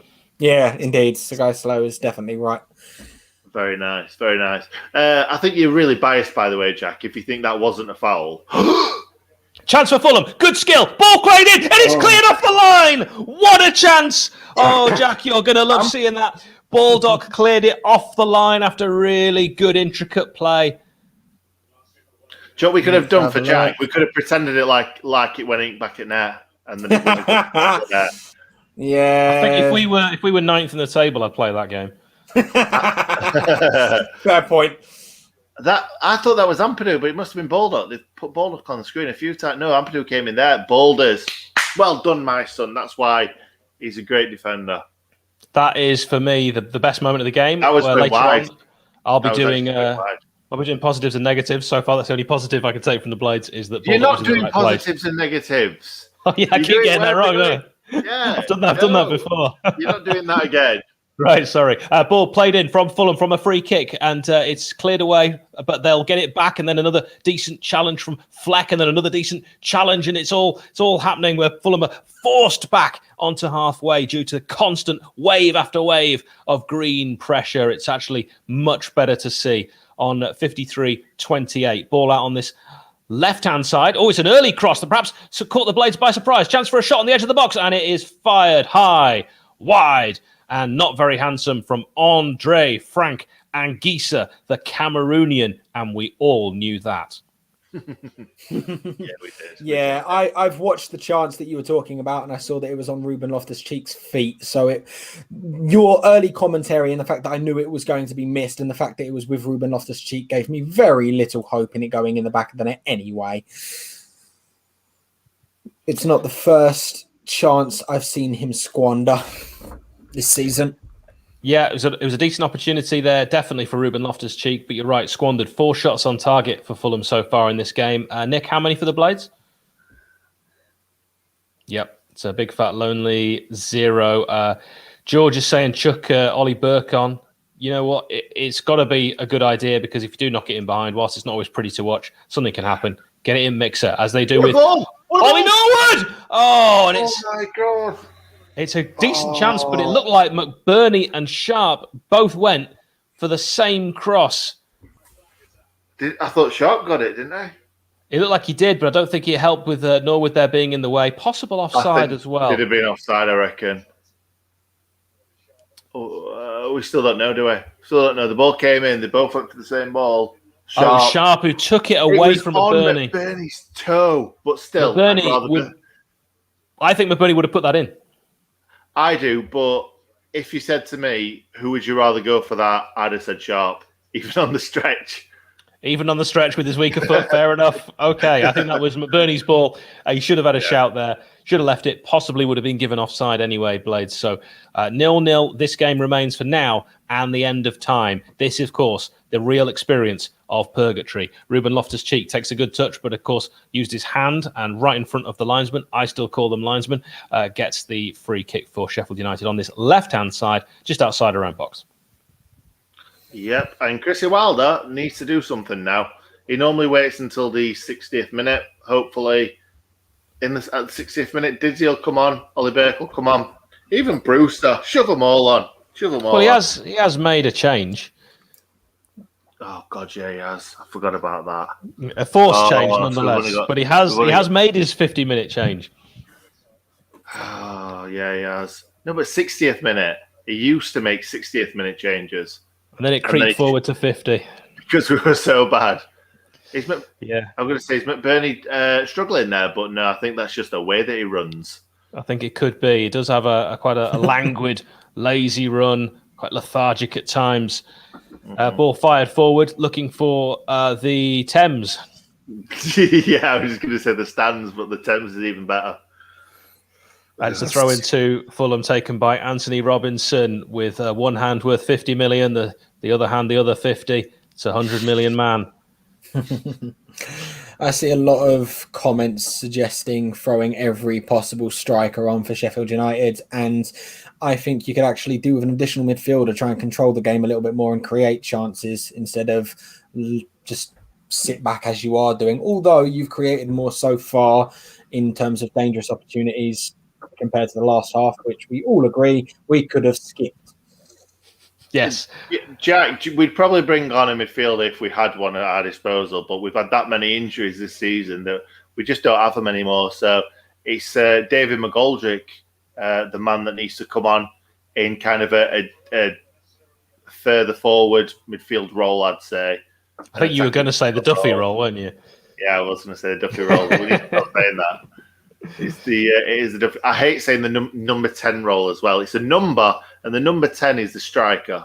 That's always done my head in. Well, I think we should call it the Duffy role. 50 years from now, we should still be saying that, and the young people will laugh because all footballers will be called Santos Dino and stuff. Like we laugh, Nick, when people tell us, when people say, when we talk about players who play for both sides, we get comments saying, "Oh, you forgot Clive Cutbush from 1913."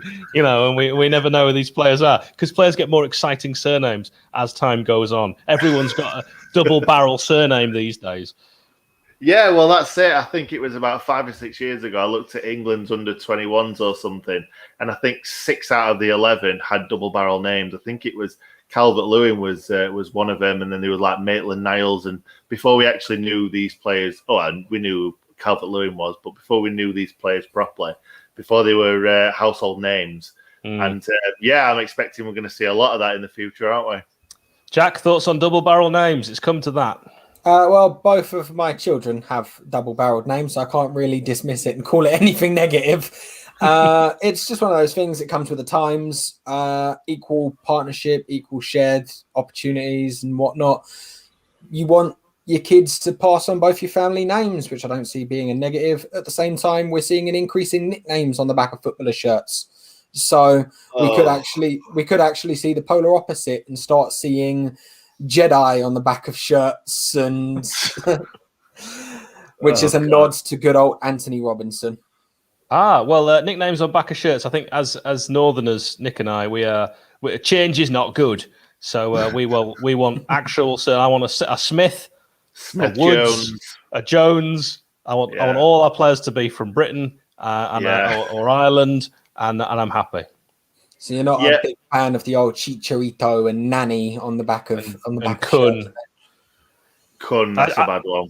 I'm actually I'm joking. I don't care at all. I think if people want to put a nickname on the back of the shirt, that's absolutely fine. And also, some of my favourite Everblades have been foreign, as has Nick. So we jest, of course. Oh, of course, we're not really saying that. We're not really those kind of people. No. So, Jack, what are your predictions then as we go deep into the second half? We're at the hour mark.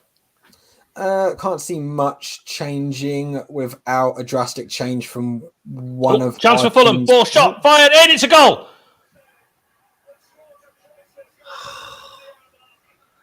I was looking at the comments and I didn't even see that. It was literally missed that. Left-hand side, cut in on the right. Aaron Ramsdale fired straight at it. Looked like it went slightly underneath him. I'm not saying it was Ramsdale's fault. It was very, very close.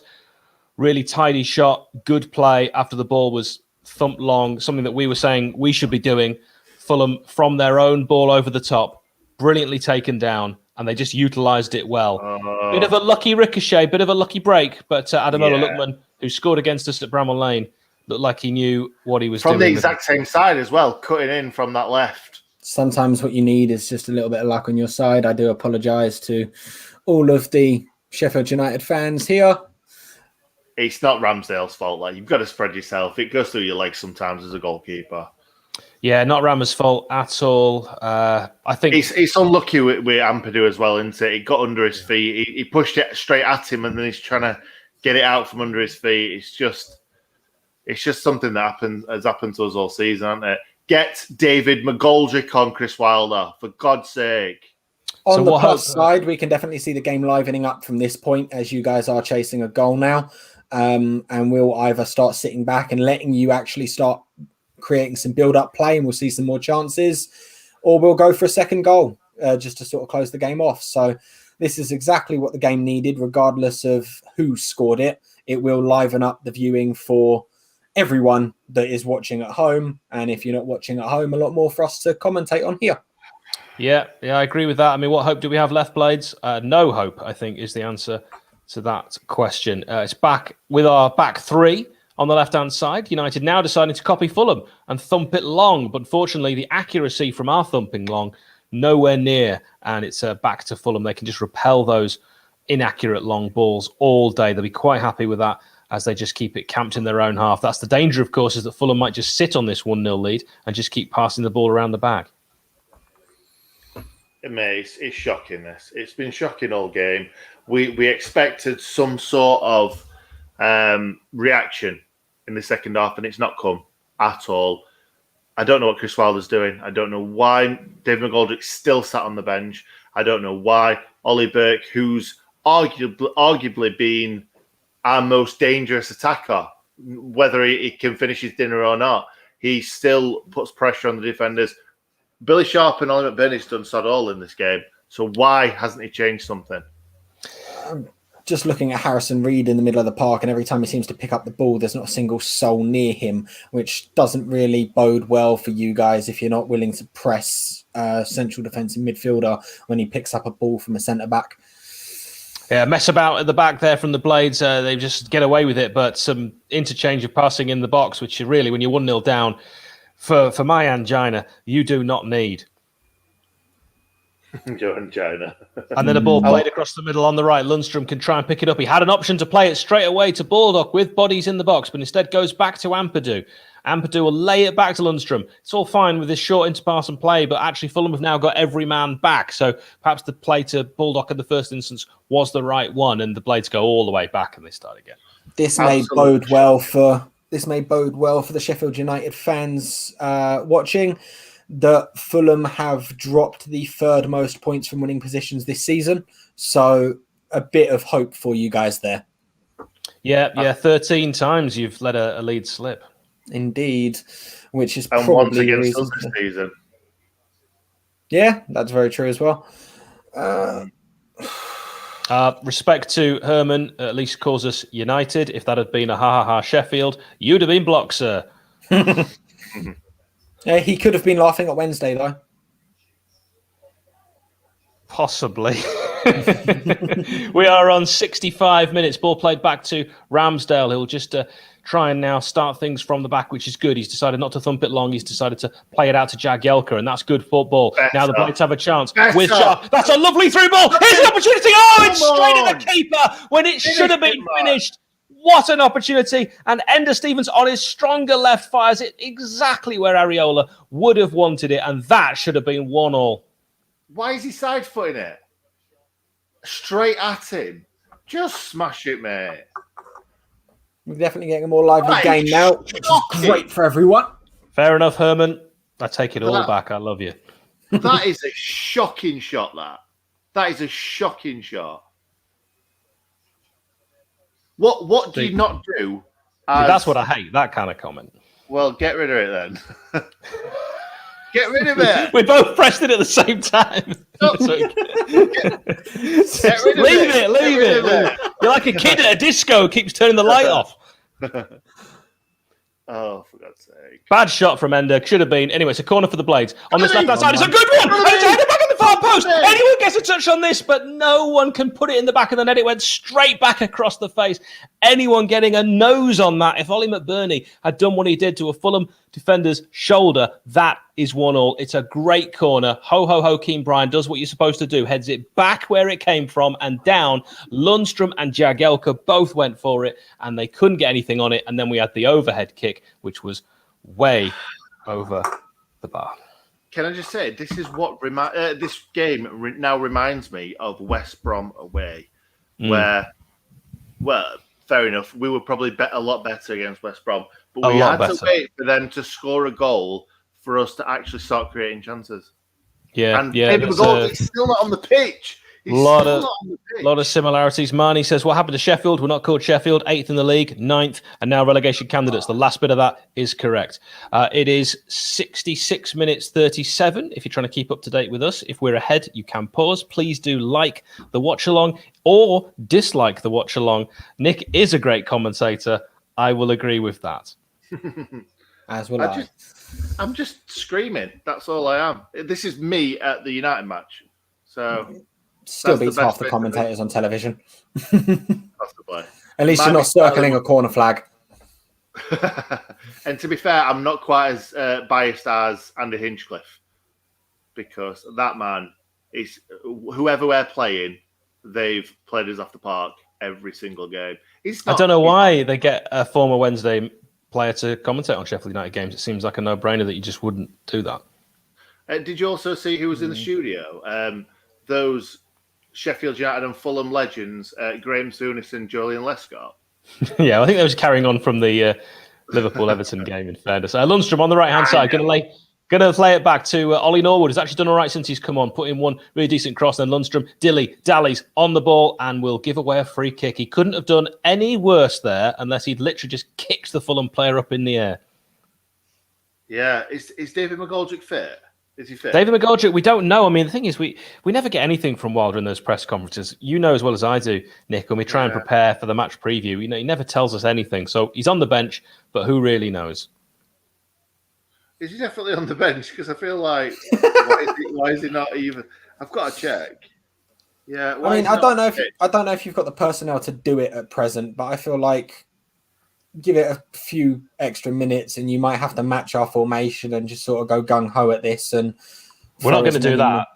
I'll tell you, Wilder will not change formation. He might drop Didsey into the hole and go 2 up top, but he won't go like for like with Fulham at all. I'm putting the... Yes. Say that Tim is exactly right. I thought he just overheard my baby crying and typed it out. It took balls, though, from Tim to finally say what we've all struggled to say, and you've got to respect that. A boss, Spet, Jokov, Po, Tekme, Speglar. It's the Po in there that really hits home, doesn't it? And you think he's got it spot on. The Tekme got to me. He said what we're all a little bit too afraid to say, I think, at times. So I respect that, Tim, and the right channel for it. So spot on. Positive minds. I love how people are saying 1-1 when we are literally watching it as live as you can be right now. Thanks, Chris.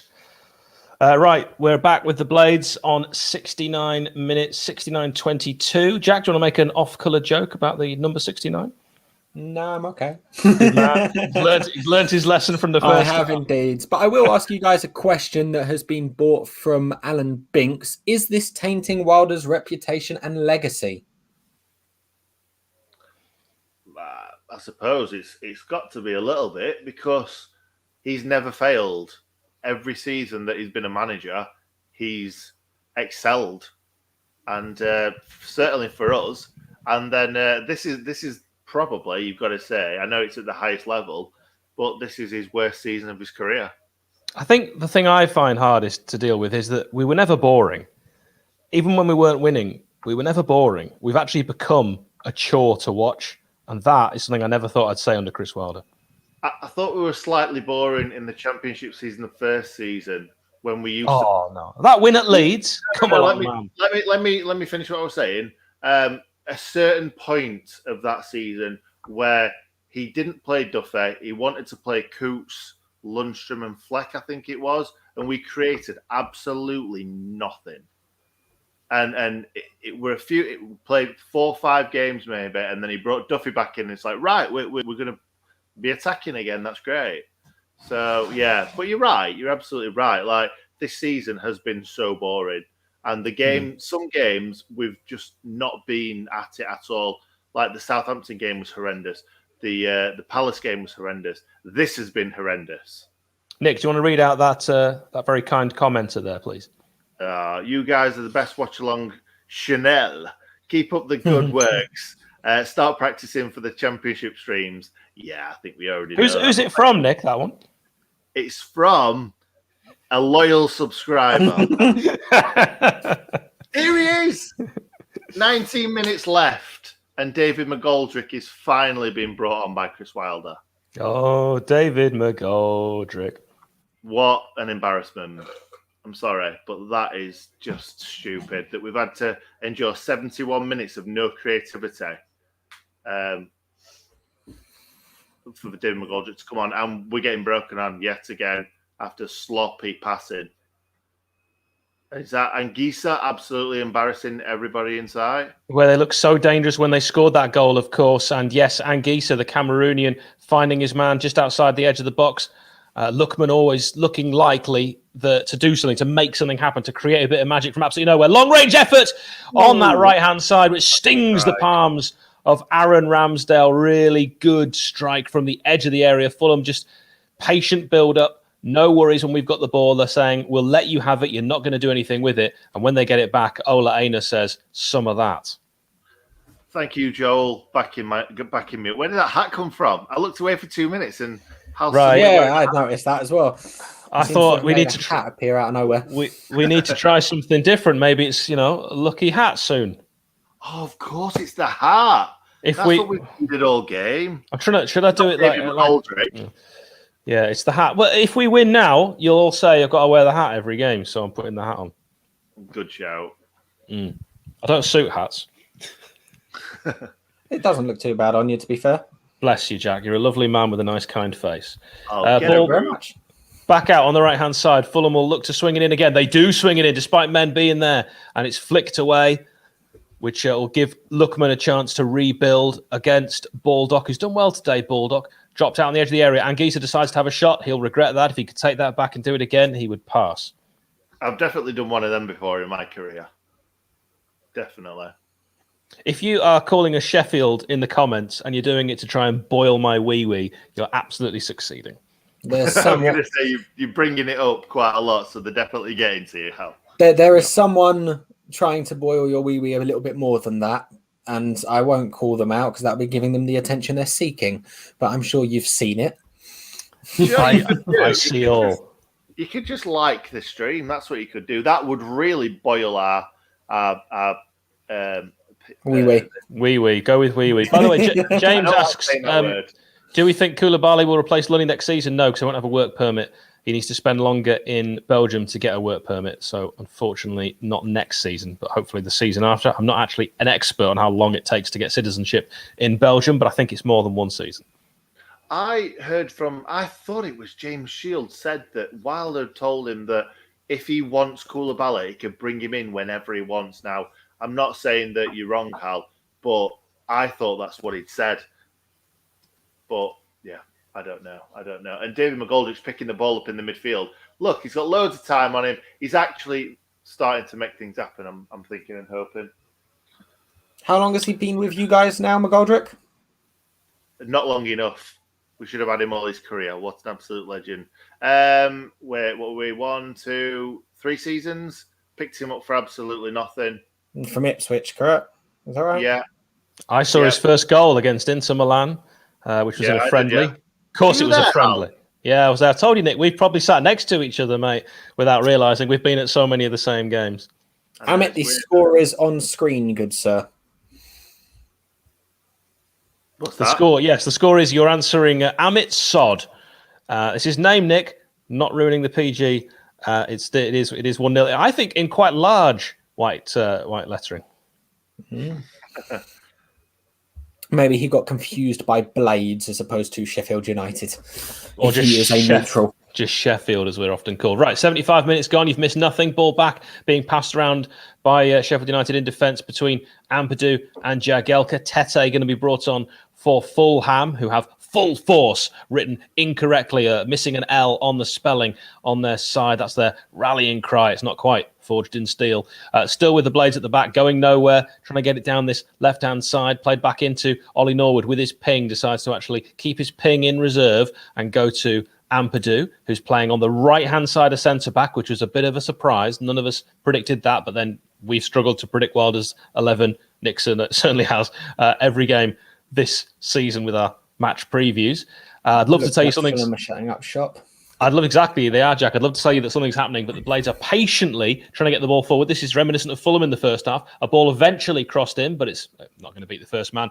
And Fulham can try and bring it away, but they don't bring it away. The Blades are getting the ball back in. Into the box. It's Billy Sharp. Oh, it's saved by the keeper. It came from absolutely nothing. And then the referee's blown his whistle. Can we get back to hat chat? Lovely stuff, Jack. Lovely stuff. This is my new era, new hat. I never know whether you keep. Do you keep this on, this sticker? Yes. I'm not young enough or cool enough. Jack, you're younger than me. How old are you? I'm 26. Yes, a ridiculously young chap. So the sticker's cool, is it? I wouldn't know. I don't particularly wear them, but I would say from previous experience of having owned one maybe and taking the sticker off and being told off quite abusively for it, keep the sticker on. Keep the sticker on. Nick, are you a sticker on man? We're back to hat chat. Cavaliero off, Tete on. Please continue. I think I'm the same as you, Hal. I would probably take the sticker off if it was just me, but I've heard sticker on. Right. I normally take them off. I'm not a hat chap. I've you can tell from my general demeanour. And so 77 minutes, it's still 1-0 Fulham. Blades going back on the halfway. They might go all the way back to Ramsdale. Unfortunately, they do. That's not the way we need to go. We need to play the way we're facing. And Ramsdale will decide to thump it long. We know what that means. It's straight back possession to Fulham. And it is. It's a bit of head tennis, which we decided in the first half. Tennis probably more exciting. Red. What does red mean? I don't know. Jack, you're a good YouTube chap. What does that mean? Very good question. I'm not entirely certain. Yeah. $2.99. Yeah, they're all. Yeah, that's very red. Joel, you've got a special red comment, and all three of us don't really know anything about YouTube. So $2.99. Bless you, sir, as someone might say if they were religious, just out of red interest. means you pay him. Oh, great. Oh, right, it's that way around, yeah. So you're losing money and losing a football match. Don't tell everybody else that. Jesus. Free kick to Fulham and a yellow card as well dished out there. Baldock, I believe, the recipient of that one. Baldock's had a decent game. It's hard to pick out any standout players for the Blades. Nick? David McGoldrick. He's been on 7 minutes and he's done more than anybody else has done. No, honestly, no. Ampadu's done okay. Baldock cleared one off the line. That's it, really, isn't it? Let's be honest. Can't think of anything else that we've done well.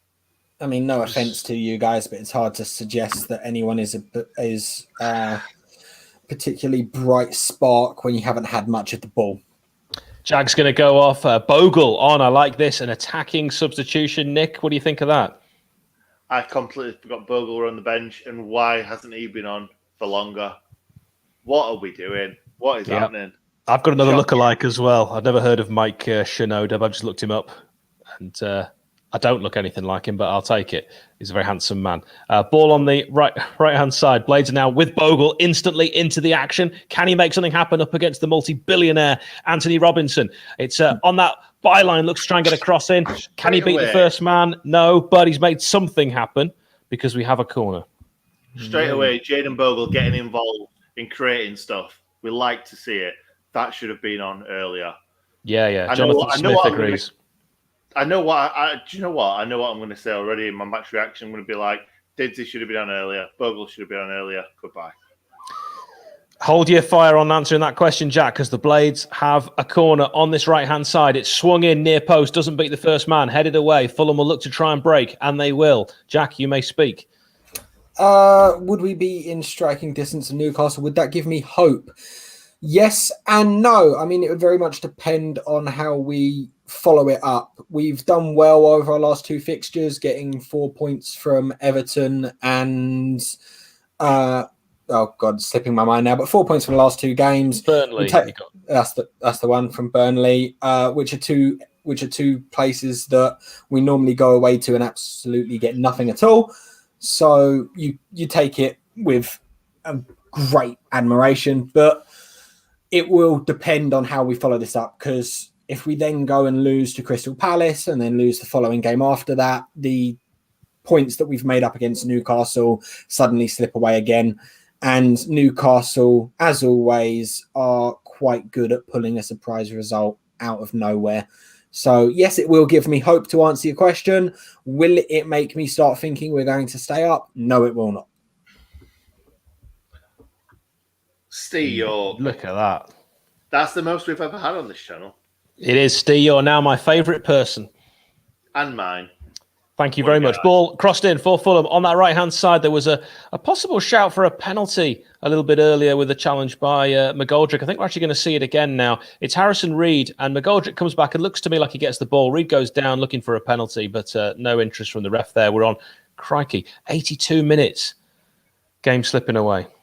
Still not really created too much, have we? No, too much being an overstatement. Is this as bad? Is this as bad as Palace and Southampton? No, because we got complete. Well, I don't think we really had a chance in either game, did we? I don't think we had anything. At least Hackford had a shot. It gave us something to be excited about against Palace, seeing a young Blades player, 16, make their debut and get a shot away. Yeah, that's something. It wasn't anything that we were expecting to go in the back of the net, though, was it? At least we've had a one-on-one from Billy, a one-on-one from Stevens, even though Billy's was offside. We've had some chances, but we've barely created anything in this game, especially if it's a must-win game. We've created sod all. Do you want to answer Elliot's question, Nick? That's more your domain. What's better, Sheffield United shirt or a lads shirt? Yes, Elliot he's one of the only guys in the world that has a lads t-shirt. Wow. I love that. Can I answer the question? Yes. No one this season has lost a football match in a lads shirt. Absolutely. I like that a lot. Right, we've got 8 minutes left and we've still shown absolutely zilch. Fulham with a chance to cross the ball in the right-hand side. It's a terrible cross. It'll go out for a Blades throw. We're on 83.32. If you want to keep up with us, do please give the watch-along a like if you have disliked us. Jack in particular, hit dislike. We're okay with that. Any interaction is good. We'd love to get to 1,000. That means YouTube will promote it to far more people. I've been reliably informed. I'm getting hot in this hat. It's now starting to affect my complexion. We're on the left-hand side, 83.53. Blades are going to lay it back and then try and start again with the switch play from left to right. Not a bad ball in. And I'll tell you what, if Bogle had taken that first time, he could have been in there, but he lost sight of the ball and he'll allow his defender to get a hooked clearance away. Referee will probably give a free kick for that all day, even though it was two men colliding, 6 of one, half a dozen of the other, Lookman and Ampadu. That's what we've been missing. But Bogle being on the end of kind of overhit crosses or crosses that have come into the box and it's kind of found its way to the back post. Bogle being on the other end of that. That's what we've missed all game. Caroline King, thank you very much. That is absolutely brilliant. Becoming a member. We love that. Don't we, Hal? We love people becoming a member because what happens when people become members, Hal? I've got absolutely no idea. It's when they pay, I think it's $4.99 a month. What do they get for that? They get us doing videos and streams for them. Excellent. You may regret that decision. We'll do stuff for you. We'll make it well worth your investment. Wearing a hat in the house. Yes, I am. I'm trying something different. I should do it as a rally hat like they do when I go to baseball games. I've been to loads of baseball games. For people that don't know this about me, baseball is my favourite sport, certainly after watching Sheffield United this season. Substitution for Fulham, Lamina, who I was surprised didn't start, Jack, on. And you're probably a fan of his, I would imagine.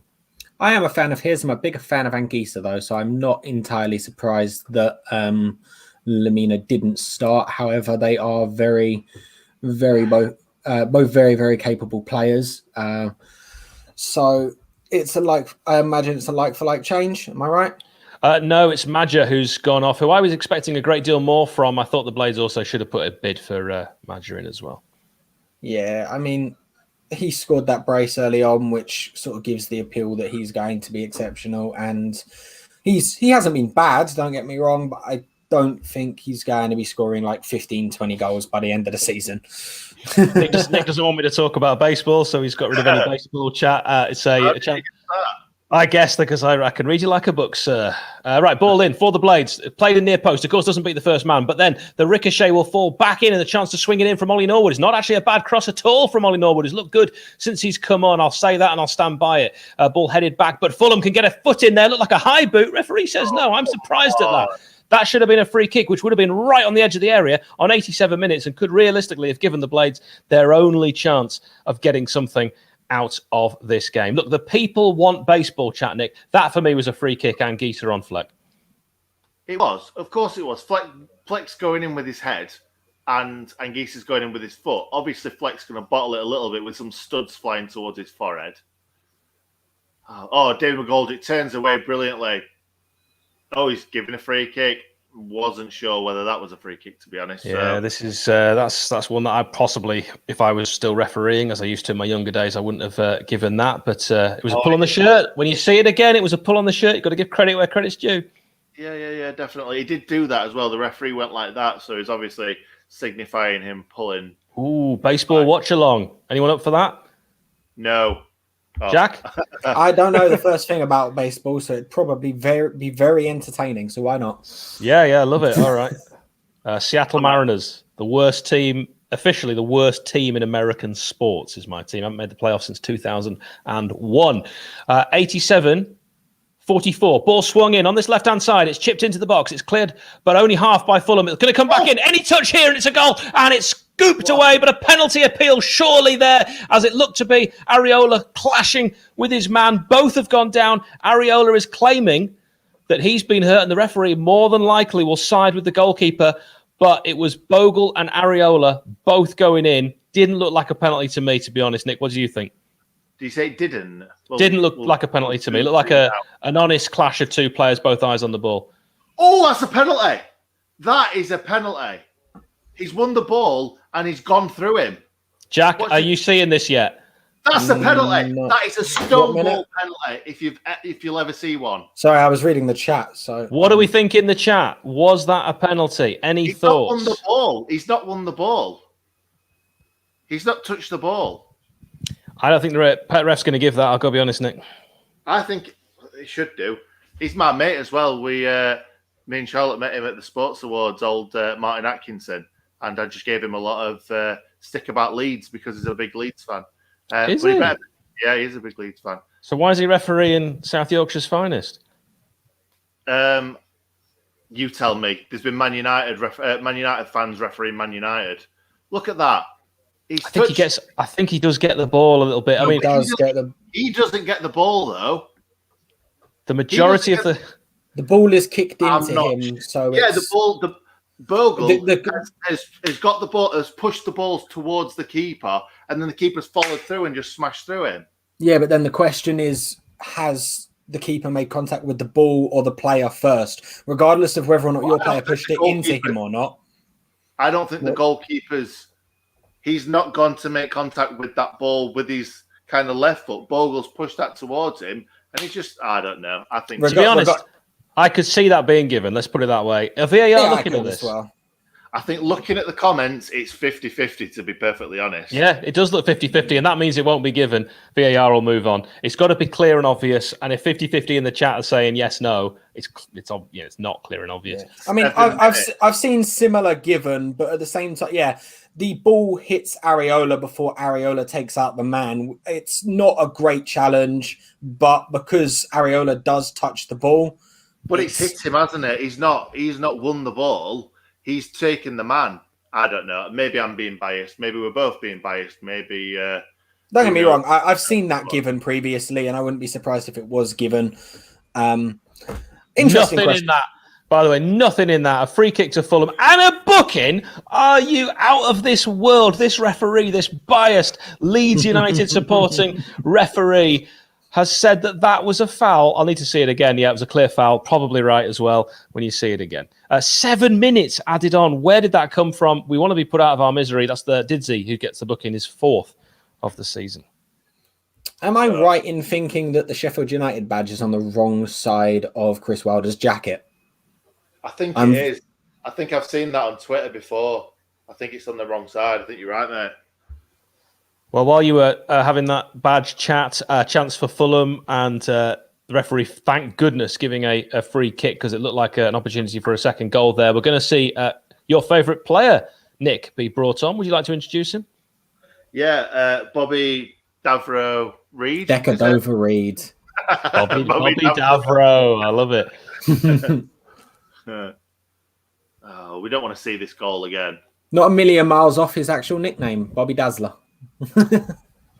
Glenn pointing out the reason we've got this 7 minutes is McBurney's injury lasted 7 minutes. Was it really that long? I mean, it's certainly possible.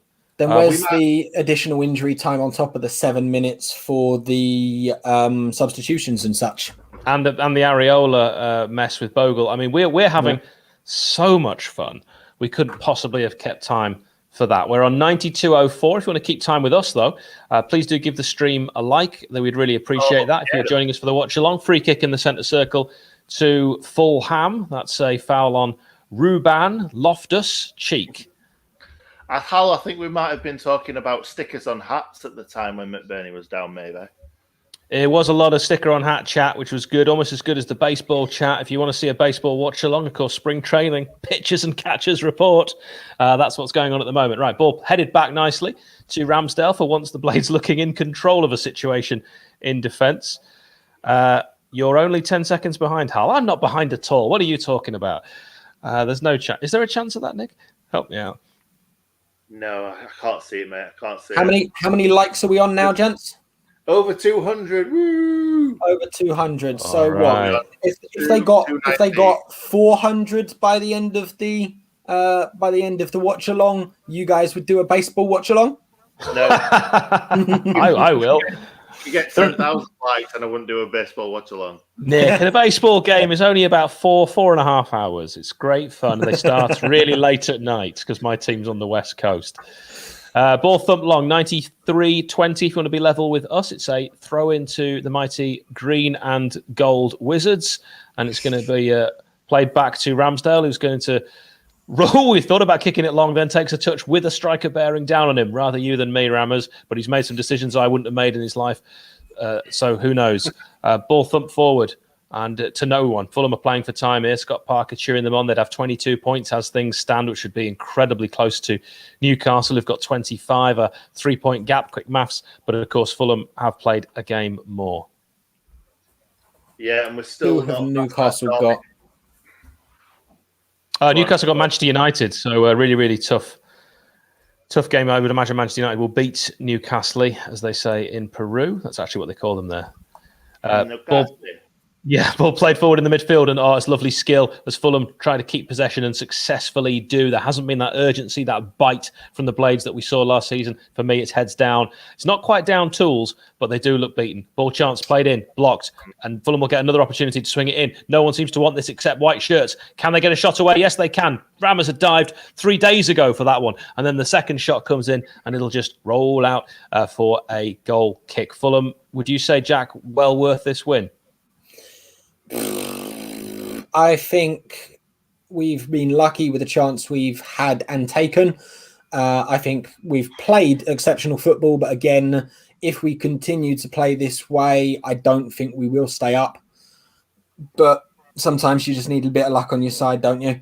Yeah, I think this channel should host myself and Robert doing a baseball watch along in the future. Robert from Fans React, which will be out tomorrow at 6 p.m. Do subscribe to the channel for Nick's match reaction, which he has to do, and Fans React, which I'll be on as well. So Robert, actually, the one person I've just mentioned who won't be on Fans React tomorrow, but that's by the by. Ball crossed in across the face, but again, doesn't beat the first man. Going to be a throw-in. We're nearly out of our misery blades. Hold on. 96 minutes we are, so 95 and change. And Ampadu, exactly, bang on the centre circle. And he could have gone forward. We've got everyone in the box, and he goes back to Ramsdale. That was a really ridiculous decision. What is Ramsdale going to do when you pass it back to him? Is he just going to lump it into the box, just like Ampadu could have done? Yeah, except with less accuracy because he's a goalkeeper. It's a crazy decision. Go forward. We've gone backwards so many times today. Do you know what I'm going to say? I'm going to say that we are still on par with Derby's worst ever tally. Still. Well, we are quite literally on par with Derby's worst ever tally. Yeah, we would have had 12 if we'd got a draw today. 11 as it is. Over half the games we've played, scored nil. Says it all. Last season, Nick, it was our problem scoring goals, but we masked it through wonderful defence. And wonderful football, in all honesty, as well. We played some brilliant football, and we created goals through playing those overlapping kind of, you know what I'm doing with my hand, don't you? You know what I mean? Centre halves? No. Those wide overloads, that's what I was trying to say. Because we weren't just getting the centre out. Oh, my God. And actually, Keane Bryan did very well to get himself out of that. But he easily could have given it to a Fulham player and would have been 3 on the goalkeeper. Ho, ho, ho. Keane Bryan. Ball on the edge of the area. Chance for the Blaze to keep it alive. They don't. It's cleared by Fulham. We're on 97 exactly. Referee will surely blow any second now, and Sheffield United's season will be officially over. Why I say officially, I mean unofficially. But that's it. It's all over. I think it really is all over. I know I'm saying it's not official, but it kind of is. You guys just smudging the score there for your own benefit, saying full-time 0-0. I was more in hope. There we go. Sorted for you, Jack. There we go. No worries. Much appreciated, lads. Yeah, good win for us. We'll see how we do against Crystal Palace, against our old manager that took us to the Europa League. So it'll be very interesting to see how we fare against Roy Hodgson's side. As you said, he has to retire at some point, maybe after a nice thrashing from his ex-team. Well, Jack, we will, of course, see you next season for another watch-along. Most likely. And if not, I'm more than happy to join you for any watch-alongs that you'd like. Thanks, buddy. We genuinely wish you all the best for the rest of the season. I do hope Fulham stay up. I'm sure Nick would echo that. We've got no malice towards Fulham. You provided us with some good memories in the past. We had some good games against Fulham, not so many at Craven Cottage. Wish you all the best against Liverpool. Thank you. Liverpool next. Can't wait. $4.99. That's fantastic. It's really kind of you, each and every one of you that does that. It means such a great deal. Nick, of course, giving away who Martin Atkinson supports has gone down as well as you'd have thought. He's not your friend anymore, Nick. No, definitely not. Definitely not. My missus finding her way into the chat saying, "Come on, you whites." Right. Well, let's get a block. Thank you, Jack. Thank you very much, guys. Yeah. Right, if you ever need me again, feel free to give me a shout. Top man, thank you, Jack. Really appreciate it. What a great guy. If you do want to post any comments in there about how much you enjoyed seeing Jack, do check out his channel as well. Type in Average Jack on YouTube. He makes absolutely wonderful content, which we've been pleased to be part of. Certainly you have, Nick. You did shirts, didn't you, earlier in the season? I did. I've got nothing to say. Well, Louis Stanton, could be Lewis Stanton, asks, is that the worst performance of the season? What do you think? I don't think it's far off. I think Southampton were worse. Crystal Palace slowly followed by that. It's up there. It's definitely. I don't think it's the worst. We at least created some chances, but we lost 1-0 again. We lost 1-0 yet again.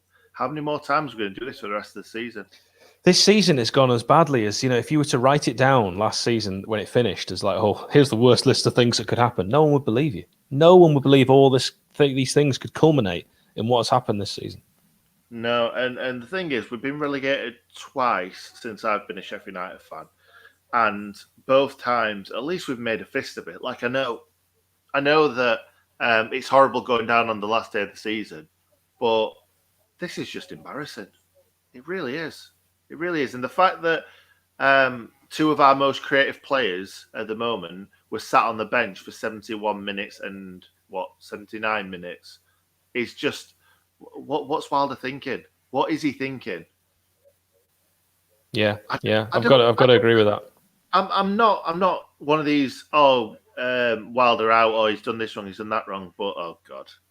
But Wilder needs to. I'd love him to come out and say why McGoldrick were on the bench and why Bogle was on the bench and why he left him on the bench for such a long time. At half time, he should have brought McGoldrick and Bogle on and been like, right, we're going to get back into this game, or at least we're going to try and get back into this game. What do you think about that question from Paul Gah? Surely Wilder will play some youth players now for the rest of the season. Do you think there's anything against that? Something I mentioned, of course, in our match preview. Nothing against it, mate. I just can't see it. He's going to be stubborn all the rest of the season. He's going to do the same things week in, week out. And I don't know. I can't see him playing any youth. He's putting them on the bench and stuff. He's giving them that first team day experience, match day experience. I can't see him bringing them on. The only reason we brought on Hackford that game was because we needed a goal and he's a striker. Like, who was on the bench today? Was it Frankie Maguire on the bench today? Brunt, wasn't it? Brunt Blunt is just describing our strike force at the moment. Yeah. I don't even know where Brunt plays today. Is he attacking midfielder, Brunt? Yeah, I think he's left-sided. Someone correct me if I'm wrong in the chat. We, as Nick and I have alluded to before, we don't follow the youth team as close as we used to. It's much harder because, of course, when I was living closer, I used to go and watch training all the time, as I've mentioned to you a few times, Nick, when we've done podcasts. And I can't, of course, now because I'm down south and it's essential journeys only. So I don't think travelling to watch Sheffield United's youth team would count as an essential journey, seeing as it would take me best part of 3.5 hours. And people might think you're a bit weird travelling all that way to watch a bunch of kids.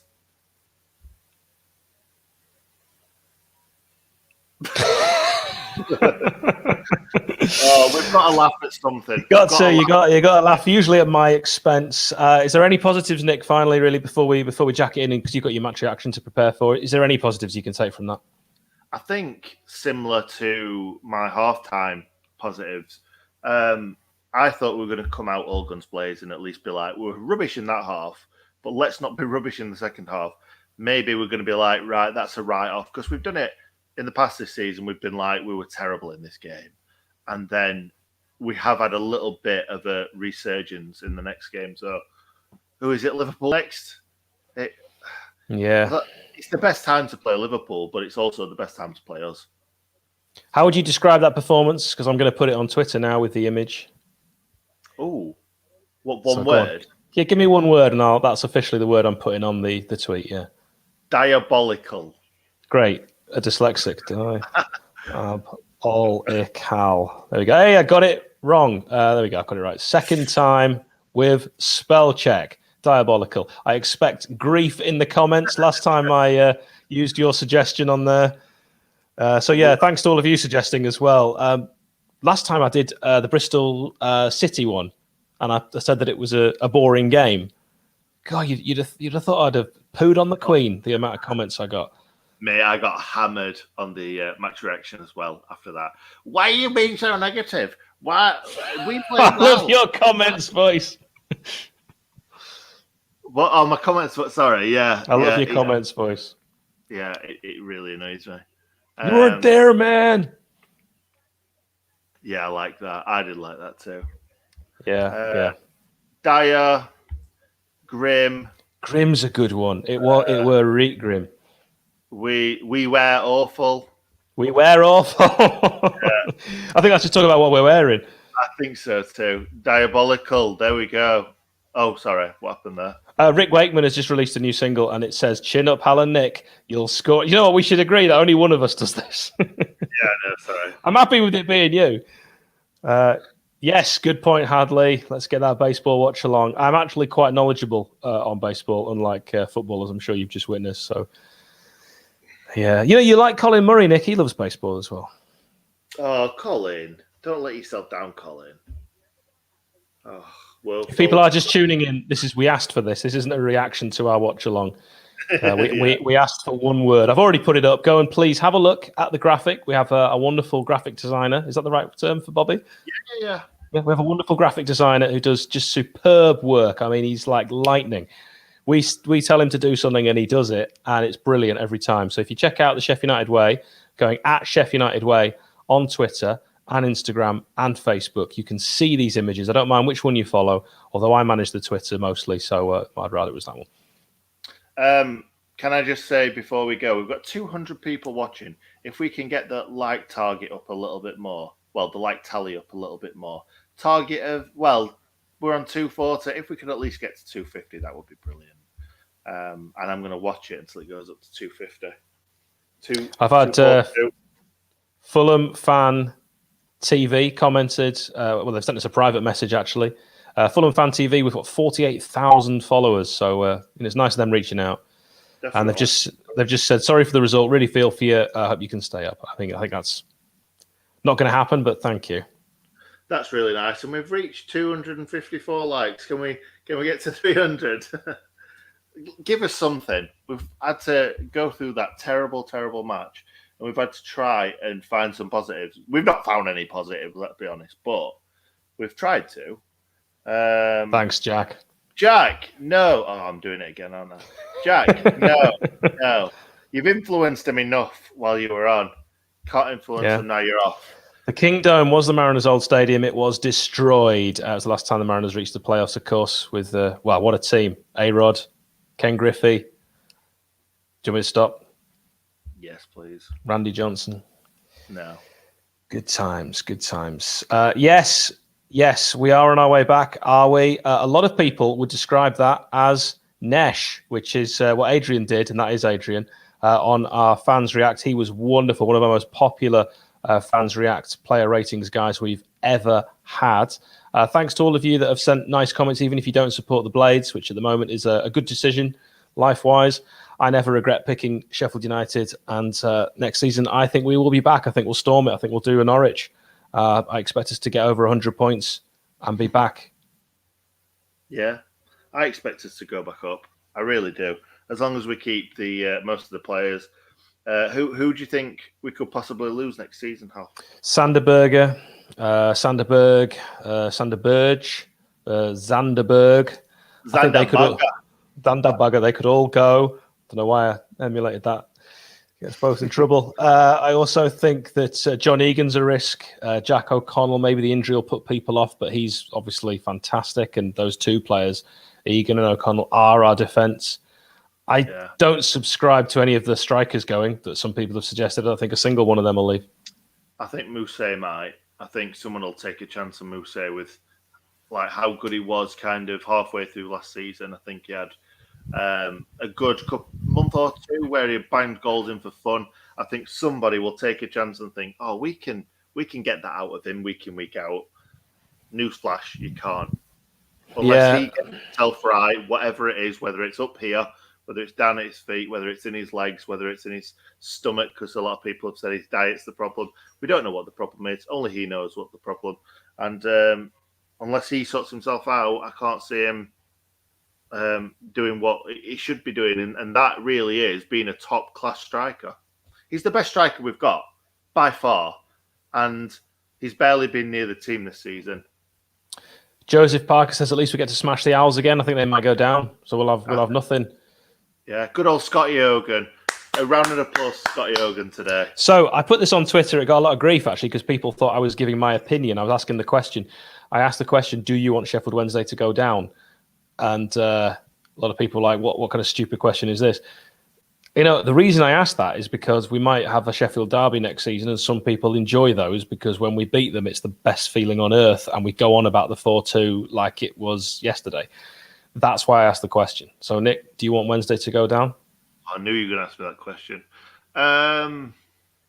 Yes and no. I don't particularly. I'm not one of these people that subscribes to the fact that I want Wednesday to go down because I don't like them.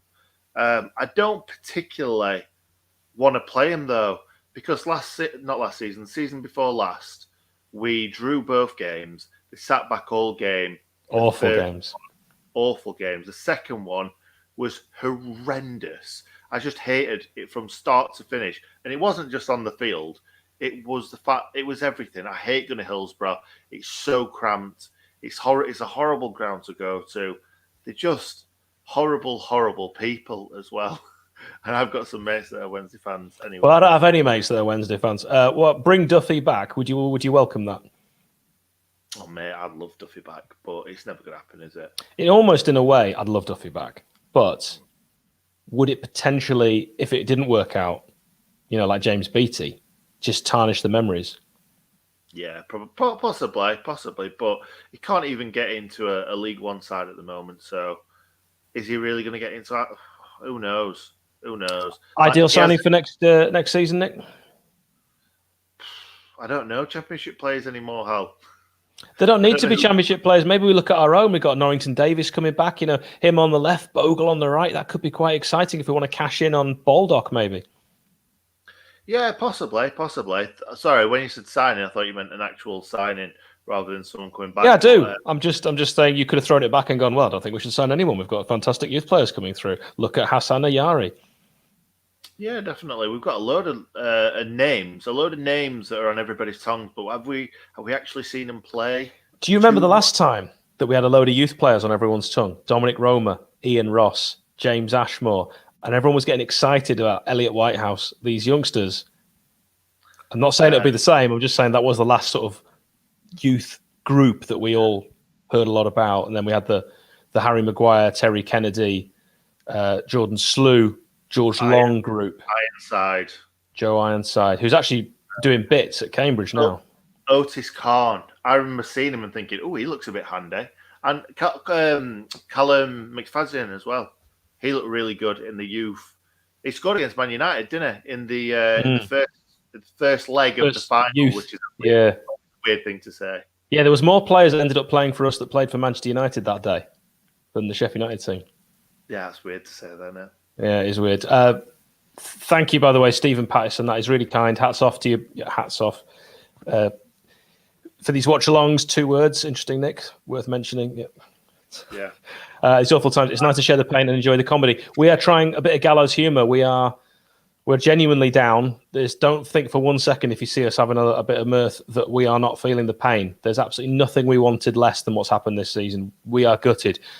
For Nick and for me, we wanted Sheffield United to use this season to establish ourselves, the Blades to be established Premier League sides, and to really have done what Aston Villa have done. They've spent wisely. I know they've got a lot more money than us, but we haven't spent what money we did have wisely. And actually, you could take all the signings we made, I would say, apart from Bogle, out from the pre-season, and we wouldn't be any worse off. Can I just... Yeah, before that... no, it's not that one. I want to say, by the way, Chris Kamara invited me on Ninja Warrior UK. Did he said, when they're back on, I can go on, because I told him I'd do that. I'd smash it. Would you dare? Yes. Okay. I'm built like Bruce Lee. What are you talking about? There it is. This is what I wanted to talk about. Someone's put Bogle player of the season. Now, I don't think that he can be player of the season, but who will be player of the season? Bogle's been brilliant in the second half. Basham sat on his bottom. Basham, Egan. Depends. So how long are they out for now? Because memories are short. Remember when John Fleck had a great season last season? Then towards the end, not featured so much, so didn't get anywhere near the voting. Top spot. So I think could affect Bash. We don't know how serious that hamstring injury is going to be, but I would give it Bash, closely followed by David McGoldrick. What about you? I'd give it Egan still. I think Bash has made mistakes this season. Bash has had a few poor games or games where he should have done better. And I don't remember Egan having one bad game this season, so I would give it Egan. I don't care. Yeah, because even his bad games, like where he got sent off, wasn't his fault. Our whole season arguably hinged on the start we made. Villa away, where we did a watch along for that actually, was a tough watch. Yeah, for some reason we did a random watch along for Villa, and then we thought never again. Dylan Swain, thank you very much for your comment. I think the main thing I have to take away from that is why the hell weren't you watching the watch along? Sorry, I'm trying to read it while you're speaking. You might have already mentioned, but all right, okay, fair enough. I like you. No. I like the way you did that. You and Jack both actually sort of. You're watching a 30-something-year-old man read. That's what you've tuned in for. Dylan, I now don't blame you. Dylan said no to the penalty. I think in the stream, I said it was 50-50 in the comments, but I actually think it was more kind of 80-20 in people saying it was a penalty, but we're going to be biased, aren't we? And looking back on it, it could have gone either way, to be honest. It could have gone either way. Player of the season, right? James made a good point there. It would actually send a message to the lads that have not performed if we had no player of the season for the first time in Blades history. If we said, you know what, none of you deserve it this season. I know that's not really fair, but it might send a message. It might do, and it would do, really, wouldn't it? It would do. No player of the year awards at all. No one deserves anything this year. Maybe. It's an idea, anyway. Yeah. Right, I think we're going to leave it there, Holloway. Let's leave it there. I'm sick of talking about this game. I'm good. Yeah, like you said earlier, though, we are feeling it. We are absolutely devastated. If you'd watch the stream, you'll see how frustrated we get when we give away possession constantly. Sloppy passes, poor final decision, poor shooting as well. Ender Stevens, back end of the championship season, Ender Stevens was smashing goals in left, right, and centre. And when he got a chance, he smashed it in the back of the net. Tonight, it just showed how poor, low on confidence he is. He's running at a goalkeeper one-on-one, and he side foots it straight at him. You can't defend that. Yeah. But the future looks bright, Ian. You're right. I was going to say, look at Lookman. He runs at him, smash it. Fair enough, it's straight at him, but he smashed it as hard as he can. I know he's a defender, Ender Stevens, but he's scored goals before. He's scored some beauties, and he should have put that away. Billy Sharp, one-on-one, fair enough. He's offside. Put it back in there. Yeah, let's leave it there, mate. Let's leave it there. Well, Nick's going to do a match reaction. Do head to our YouTube channel at Sheffield United Way to watch Nick's match reaction. I can imagine what it'll be like, but you never know. He might surprise you. He might say he was really impressed with some of that. I might do that, actually, just for a laugh. Do you know what I might do? Just to get the views in.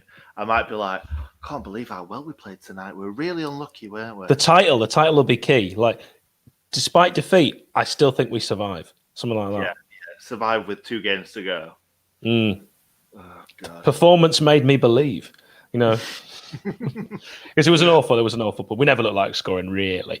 Maybe a couple of moments we got excited, but yeah. All right, let's leave it there, Hal. Thanks for joining me. I always enjoy it, even though it's been terrible football to watch. We've had a semi-good time, I suppose. I enjoy hanging out with you, and when we eventually meet face to face, I think we should film it. It'll be like slow motion. We'll run to each other in a meadow. We'll meet in the middle. I like that. I like that idea. Who's going to film it? Average Jack. He'll be around. Yeah, he'll just be tagging along forever. Average Jack, I reckon. He was great. He was absolutely fantastic. I loved him. He was a wonderful contributor, and he's a good YouTuber as well. Check him out. And Average Jack, if you're still with us, you are going to be filming us when we eventually meet, and we'll see what happens. Give the people what they want. Oh, we did it again. Right. Let's next time we do one of these, one of us is the comments man, and it's probably going to be you. Fine. I think next time you're not doing the next game, are you? Unless, actually, depending if Adam's internet's as bad as it was tonight, you can't let me do it again. I'll let you do it on your own, mate. You can have banter with yourself. Your banter with yourself is probably better than our banter, to be honest. If Adam's internet isn't working, you are joining me. Yeah. Right. Okay. Thanks, Hal, again. And we're actually going to leave this time. This is what I always do to you. I'll be like, all right, we're going to go now, and then carry on talking for the 10 minutes. But we're actually going to go. We're going to leave Hal in his hat. And we're going to say thank you for watching, even though it's been another poor game. Just another poor game to a poor season. DJ Hallard. Yeah. We the best. Right, yeah. Thanks, everybody. Really appreciate you all being here. 263 likes we've ended on, which is brilliant. and we're going to say goodbye, and we'll see you. Oh, I'll see you in 10 minutes. You better be here in 10 minutes. Thanks for watching, guys. See you later.